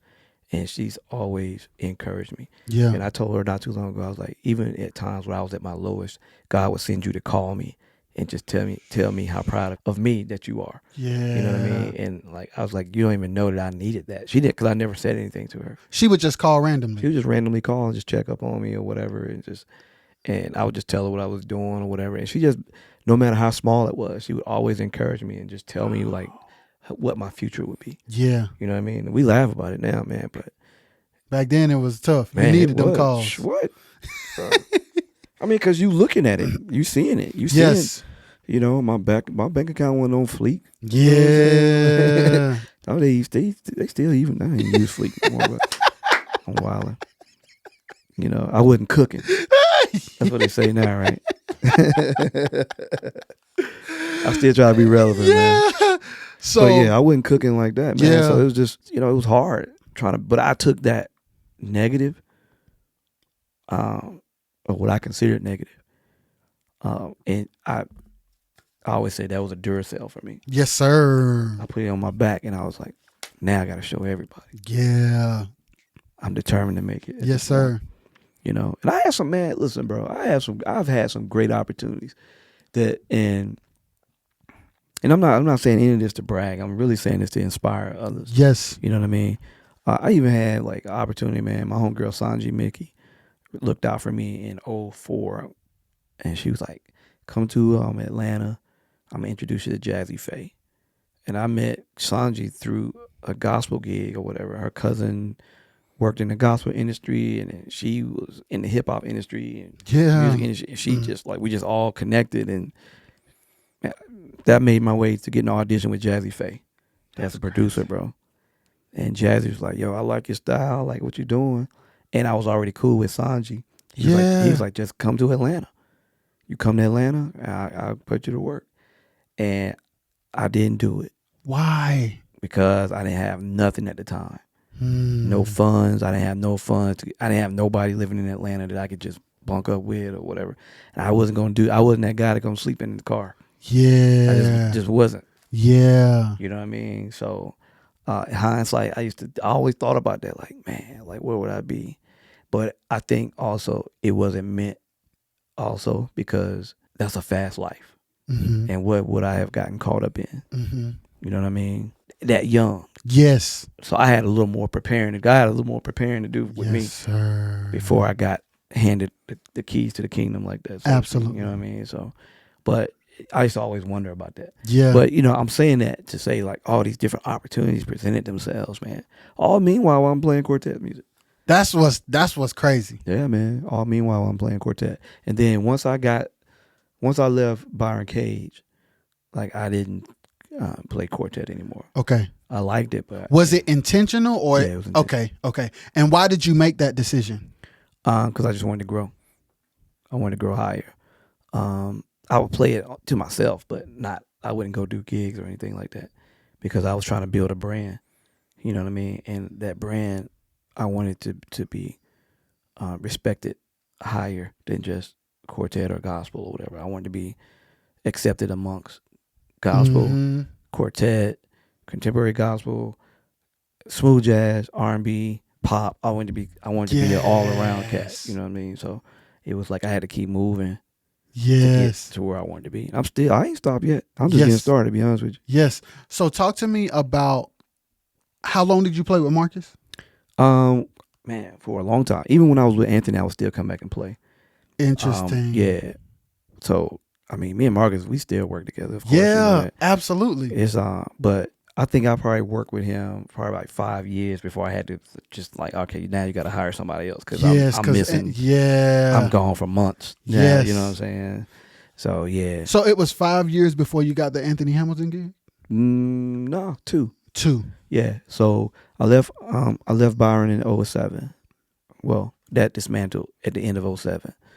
2008, I got with Marcus. Yeah. Worked with Marcus from 2008 to 2010. I got the gig with Anthony April of 2010. Kenny, call me again. Kenny Leonard. Shout out to Kenny Leonard. Pastor Kenny Leonard, that's my dude, man. Part of the Ham fam, shout out. Yeah. But yeah, Kenny called me. He was like, "Yo, the position is open. Will you? It's up to you if will you accept it?" I was like, "Yeah, I accept. What do you think?" So I mean, I never rehearsed with Anthony. My first gig was Chris Paul's birthday party when he was playing for the New Orleans Pelicans. I never rehearsed with him. They just sent me a show that they did prior to that. I learned that show in like 2 weeks, bro, and I was ready. When he showed up, he was like, "Yo, what's good?" I was like, "Chilling, man." He was like, "You ready?" I was like, "Count it off." They counted it off. I played the show exactly like they had been doing it. Wow. And he was like, "Man," he was like, "Yeah, you all right, man?" He said, "What you got going on?" I was like, "Playing with you."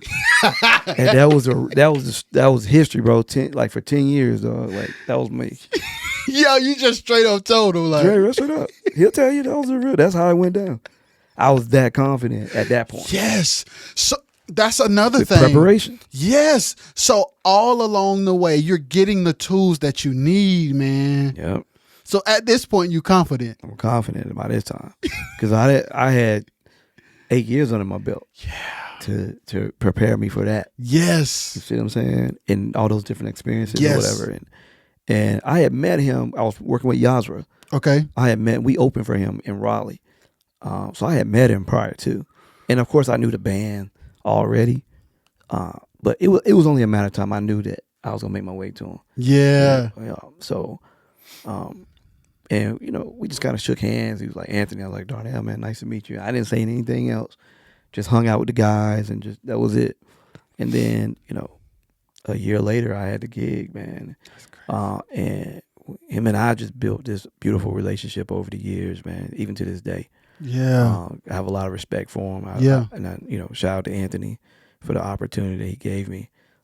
If you look at Anthony's camp, a lot of people have gone on to do some amazing things. Yeah. Phil Mees. Yeah. It was part of, that's Bruno Mars' writing partner. Yeah. Justin Gilbert. Yeah. He out with Justin Timberlake right now. Jairus Mosey. You know what I'm saying? Look at Kenny Leonard. Yes. You know what I'm saying? Like it's a lot of different people that have come through that band. Yes. That have gone on to do some amazing things. Yes. Man. Myself included. I'm grateful to be Absolutely. a part of that legacy. You know what I mean? And we still a tight family, man. Like we still talk. Yeah. We all on a group chat. Yeah. You know what I mean? Even though everybody's doing their own thing, like we always crack a joke about coming back to doing a gig together. Yeah. Like, we all still want it. Yeah. Just, but it was just our purpose and calling just took us to different directions. Absolutely. You know what I mean? So Yeah, man. So left Anthony in 18 Okay. and made my way to Brian Culverson. How did that happen? So Marcus had been courting me about it. You know, he was like, "Listen, man." I give Marcus credit for that. He's always been pushing me to be an artist. Interesting. And I was always like, I'm cool being a producer, writer, background guy, you know, playing guitar and minding my business. So you had never thought about being an artist before that? Nah, before that, I wasn't even interested, man. And then he kept pushing me like, yo, you got to do this, man. You got to do this. But all the time, all along, like working with Anthony, working with Marcus, I was out alone with them. Pushed, You see what I'm saying? I was like sideshow type thing. Yes. With them, man. And you coming out and doing solos and everything, right? Yeah, like dance, walking out to the front. Moves, okay. all that stuff with Anthony, and to the point we had court. You know, we ain't got enough time, but I got to tell you so many stories about that. But how we would put those shows together with Anthony, and like I would be a part of the choreography, like and the gimmicks and stuff like that. And that's coming back from my quartet background. It's like, I was like, yo, Ant, right here, you should do this or say that. Or so you made suggestions with it. Yeah. Interesting. He was open like a lot of man. At one point, man, we was clicking on all cylinders to where all he had to do was walk in and sing. We had everything laid out. We had the intro. You know, he would make his tweaks or whatever. But he would come into rehearsal for a tour or something. We'd be like, yo, boom, boom, boom, boom, boom. This is what is happening right here. Right here, you say this, you can do this. Let's try this move or whatever. He'd be like, all right, cool. Because he trusted us. Wow. Yeah, man. So that's how a lot of that stuff was created. Yo, that's fire. Yeah, man. It was a blessing, man. Yeah. You know, I'm grateful to be a part of that. Oh, I didn't mention BJ, Chicago kid. You know, that's crazy. Yeah. Came out of the camp.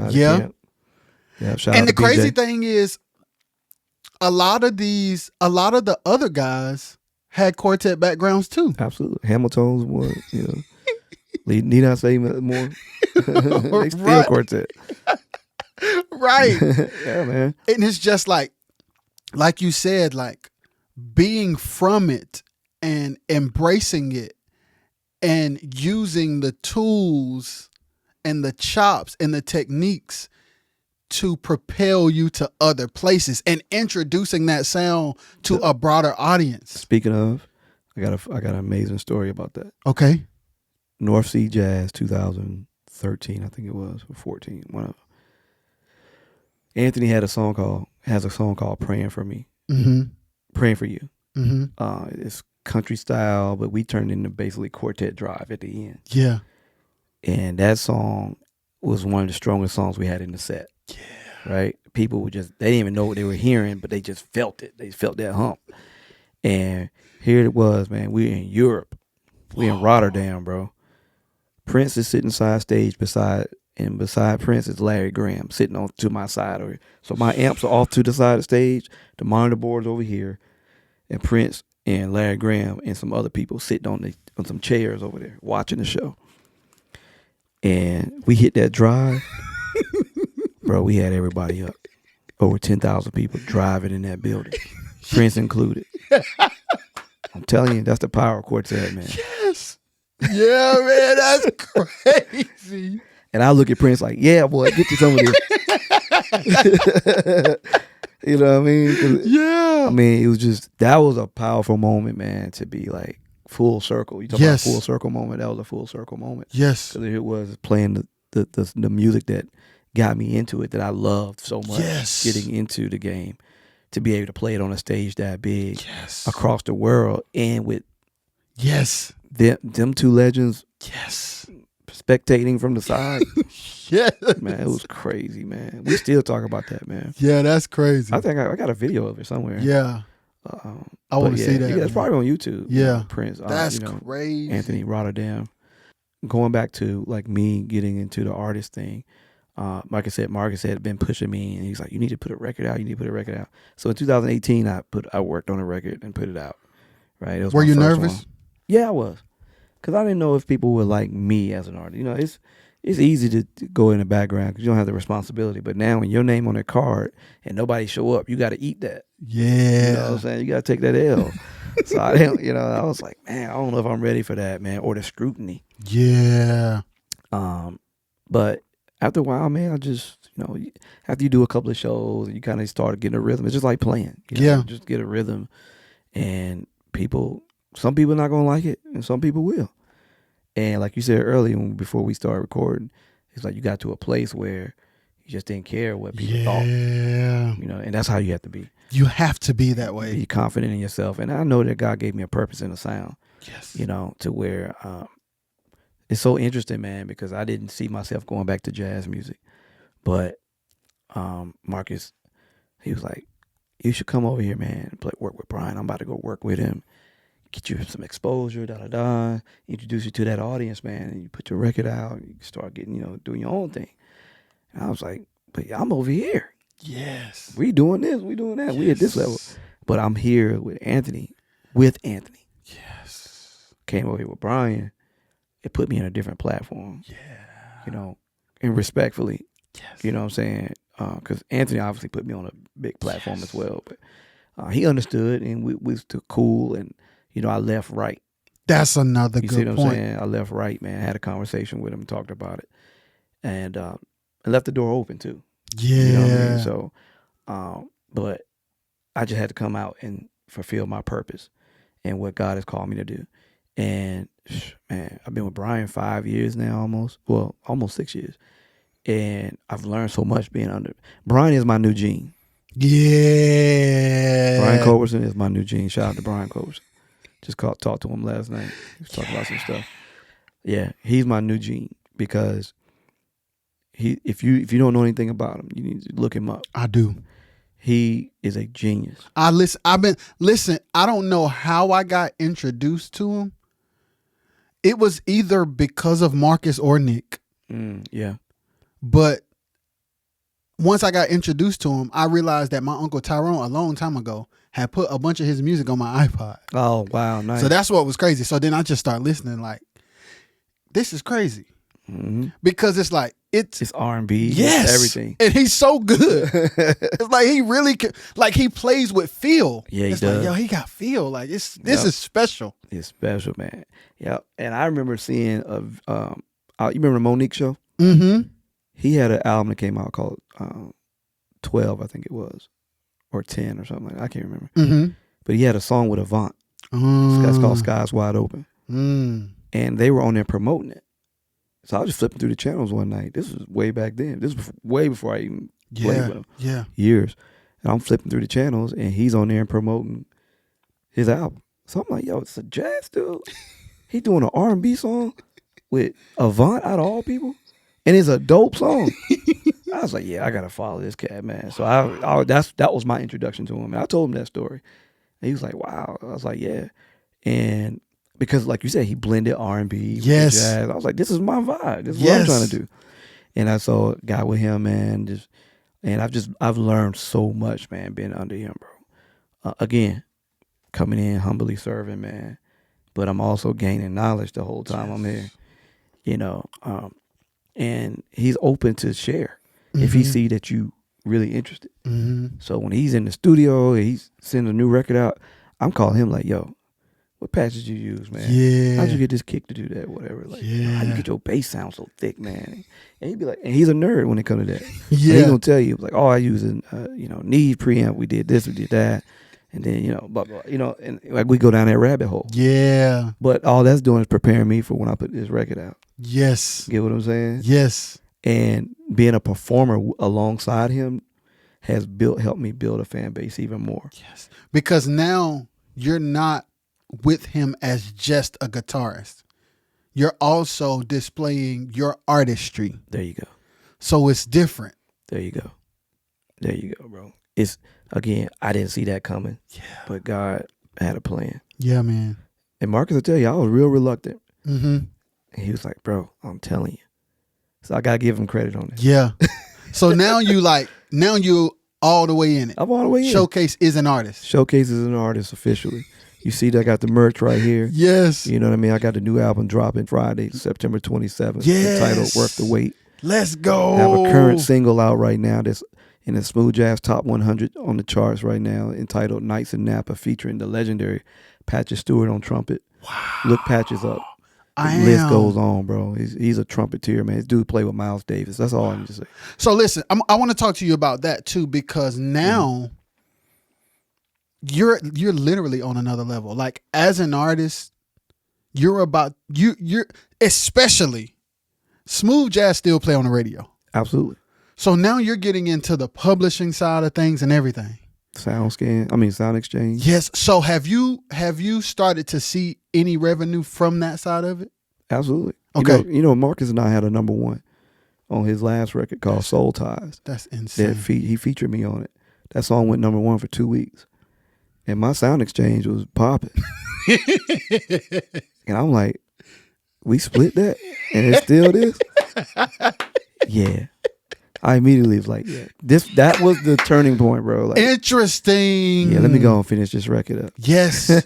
Because it's a different type of bag as an artist, especially in smooth jazz where it still plays on radio. And now if you notice the shift, people are not focused on streams no more.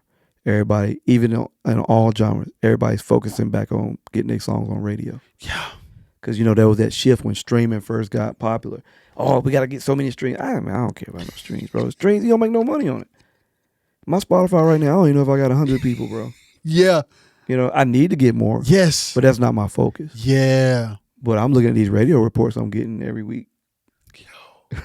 Because I have right now, I got 11 reporting stations. Shout out to all those stations across the country that's spinning my music right now.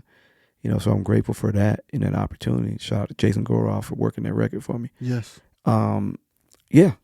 It's just a different business, man. Yes. Again, all that has happened in my career has brought me and prepared me for this moment. Yes. To where I'm now releasing this album.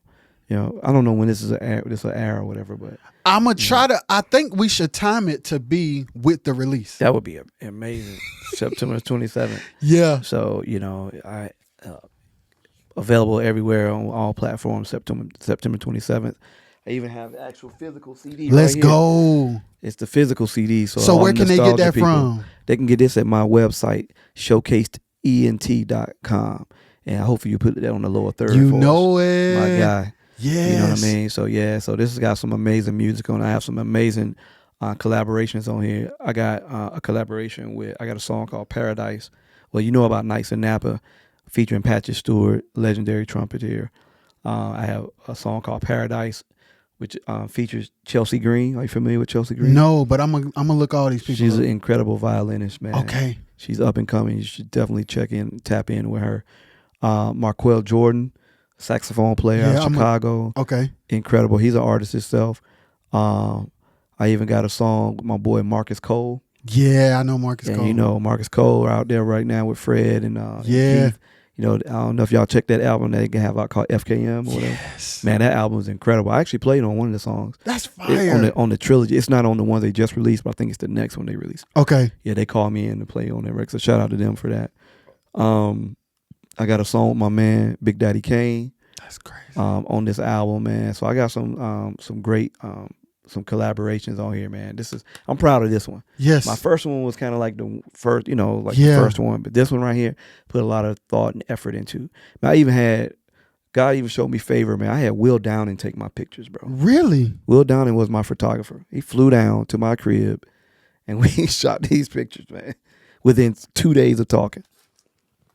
You know what I'm saying? So it's just like, that's crazy. He was like, man, I want to work with you, man. He's like, I love what you're doing. And I play with Will too. Yeah. So we already have a relationship. Yes. You know what I mean? So, but he was just like, he wanted to support what I was doing in terms with my own stuff. You know what I mean? So I appreciate him for even doing that, man. So shout out to Will Downing for that. And they were actually dope pictures. Yeah. You know what I mean? Like, some people say they take pictures, but they were actually dope pictures, man. So yeah, it's a new journey, man, but I'm confidently walking in it. Yes, sir. Because I know I got good music, number one. And I just know it's my time. Yes, it's all about timing. Yes, sir. I was threatening to put it out a year or two ago, but God was like, it's not the time. It was like, now's the time. He was like, go now. He told me that in June. So I hurry up and finished everything, and I made a deadline to have everything done by July 15th so I could release the single in August. and it's been doing well. I'm totally independent, Mm. you know, and it's competing on the charts with all these artists, man. Like I said, it's in the top 100 right now with my first single, so I'll take that. You know, Yes. it might not be top 40, but I'll take it. Yes. In the sea of 150,000 songs being released a day now, to be able to compete in that, man, like it means a lot to me. Yes, sir. You know, And what's the name of the album one more time? it's entitled "Worth the Wait." And where can they get it? They can get it everywhere: Spotify, Amazon. You can get it at iTunes, Deezer, or anywhere you get music. Like all them places. And then they can order the CD from what site? They can order it from Showcased, SHOWCASEDENT.com. And then you can also check out my dates and where I'm gonna be, and I got my online store happening. Because guess what? Yeah. I even got some Showcase swag for you. Out here. Look, I got the caps. This is for the ladies right here. Yeah. So the ladies, like, you know, they don't like the wide brims like the guys or whatever. So Yeah. I even have this for the ladies. You know, it's got my logo on the side right there. It's Showcase right here. Yeah. You know, it's flexible, so you can fold it up or whatever. Yeah. This is great for if you want to take a walk, if you got to go run, go to the store, run some errands. You don't want, you know, Yeah. have to worry about your hair or whatever. So I thought about y'all when it came to this. Let's go. You know, I even got the T-shirt right here with my first single on it. Let's go, That's the man. cover for the single, yeah. Yeah, that's Yeah, fire. It's called Worth the Wait. Thank you, man. So this is a nice, soft material for you ladies. I thought about you when I was, you know, picking out the material and everything. So I sold some over the weekend. They were all telling me how good it felt. Let's You go, know, man. So this is the regular V-neck cut right here. Yeah. And then I have the actual tapered cut for the ladies as well with the round collar. Okay. So this, as you can see, it has more of the tapered style. Yeah, You know man. what I mean? So this one right here says, "I've been showcased." You know what I'm talking about? With my logo and my signature on Yeah, here. that's So, fire. yeah, you can catch all this at my website, showcasedent.com. That's fire, bro. And it's like the thing about it now, like you're running a business. Running the business, yeah. Even as an artist, it's a business. Absolutely. And this is not foreign to me because I had my own label I skipped over a thing back in over 2010. You know, some may know, some may not, but I was executive producer of Marshetta Parker's first album. Are you familiar with her? No. She's out of Raleigh, Durham area. We went to the same church together, but an incredible singer, man. And we had a hit song called My Everything. Wow. This was in 2009, 2010. And what made you start a label? Because I had been producing for years, you know what I mean? Even when I was just traveling, I didn't mention all the stuff I had been producing during that time. Yeah. I had been producing a lot of records, especially like a lot of soul and blues stuff for this artist, Willie Clayton, that I've been working with. Yeah. Legendary Yeah. blues artist, Southern soul and stuff. Yeah. And you know, I've always been around it, and I've always wanted to write and produce.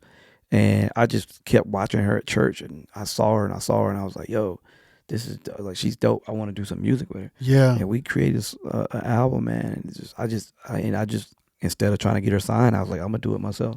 And I executive produced it. You know, we had some great success with it, man. She, Radio 1 showed us a lot of love up and down the East Coast, and you know, we had a lot of great music, man. But it just wasn't sustainable, man, because I just ran out of money, you know, resources or whatever. But yeah, we had some great success with that. But my point is, I wasn't foreign to running my own business or whatever. You know what I mean? I said that to say, you know. And it's like listening to your story, everything led to the next thing. Yeah. It's like you use the information from this to do this, and then that information to do this, and then that information to do this. Yep. And then it all comes to you being the artist. That's wild. Yep.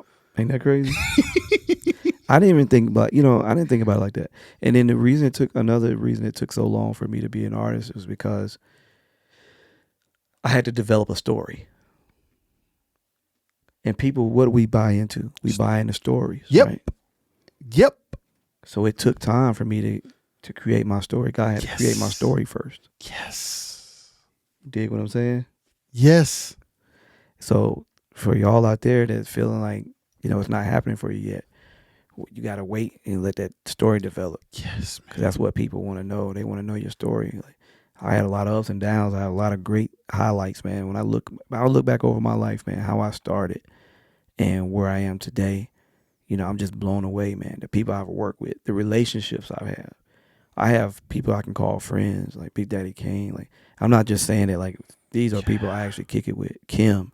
Yes. I work with Kim, but I also, like, I'm also friends with him. Like, I just sent them a gift because they had a young baby. You know what I mean? Like, it's you know what I'm saying? Like, just to have these relationships with these type of artists, man, and the influence that they have over the world, man, it's powerful, man. Because now I'm able to get their mindset. Yes. I'm able to tap into their character, how they move. Absolutely. You dig what I'm saying? Absolutely. And I can bring that back to what I'm doing, or I could mentor somebody in the quartet world that maybe wanted to come over to, this, but it all started with quartet, man. Yes. And, I just want to thank you, man, again, for allowing me to come on and tell my story, man. And absolutely. This is the first time I really opened up, like, in full. Wow. Okay. Yeah. But I felt like I like your podcast because you got down to the real. Yes, sir. That's one thing I respect about you, man. Yes, That's why sir. I reached out, man. And I appreciate you accepting my invitation, man. I appreciate having you, man. Like, it's like, I've been knowing you since the Darnell days. Yeah. So I would like see, and like at that time I'm younger coming in. So like you guys inspired me a lot. Wow. Like seriously. That's awesome, man. So it's like another full circle moment, as you would say. Oh, yeah. Yeah. That's so cool, man. Yeah. Those days were incredible. I mean, just my days here hanging in Rocky Mount, man, coming to all the classics, playing, being part of the house band. Yeah, that's one thing for me that was crazy too. Mark used to switch and play bass, and I would play guitar. Yeah. And that's another thing about y'all up here, man. I can't stand about y'all. Everybody can pick up something different and be killing at it too, man. I can play at piano. I can play bass. I can play bass. Yeah. But, you know what I mean? But drums and piano and all, man, like, I'm like so mad at y'all, bro. All y'all look dope out here, man. Yeah, it's crazy. It is crazy. Oh my goodness, yeah, man. Yeah, this has been fun, man. Yes, sir. I really appreciate it for real. No, I really appreciate it. Yes, man. sir. I just being like I said, just to share that story, man, because a lot of it I kept near and dear. Yes, sir. But I feel like at this point, God is telling me it's time to share. Yep. To inspire others. Man. Yes. Encourage it's your others. story. It's my story, man. Yeah. Yeah. So, make sure y'all follow me on Instagram at I Am Showcased, and on Facebook as well. Just to stay up on what's going. And you know what, man, Rajay, man, it's just like honestly, at this moment, when I look back at the last 20, 25 years of my life and career, I'm just getting started, bro. Yeah. All those great things, to me, I'm still just getting started. Yeah. Because my glass is always going to be half full. I'll be 80 years old and it still be half full. Yeah. It's just how I think. Yes, sir. You know what I mean? So, yes, sir. Oh, man. But to you all, man, keep this platform, bro. You're doing an amazing thing, man. You just don't know. Yes, you don't know how many people you touch out here. Yes, sir. With these stories and having people on. And hopefully we can help move the culture forward, man. Yes, sir. You know what I mean? Just through our conversation. Yes, sir. Because sometimes, they have these conversations off to the side, but it's not on a major platform where it can have an impact. Mm-hmm. And so that young man that's out there or young lady who that's inspired to maybe want to do more, that came from a small town. That's my biggest thing. I want to be an influence for the small town kids. Me too. You know what I mean? You can relate to that. But, you know how it is. Like, we look at these different platforms and they be like, well, we're going to give back to the inner city kids. But they always forget about the rural kids. Yeah. You know what I mean? So I want to be an advocate for rural kids, man. So I'm eventually going to start a nonprofit for that. That's been a goal of mine. That was on my list that I wrote years ago. Is having a nonprofit for rural kids, man. Making sure they have somewhere to go, a community center or something like that. Yes, sir. Keep them involved, man, because there's so much stuff that they're not exposed to. Yeah. Bring a artist or bring a sports figure or something like that to them in their town, or whatever. Versus inner city kids, they always get the love. No diss to that, but it's like I feel like the rural kids get often left out. Yeah. Because I was a rural kid. Yeah, that's real. Yeah, man. Yeah. Y'all, this has been another episode of the RXS Podcast with Showcase. We out. Peace.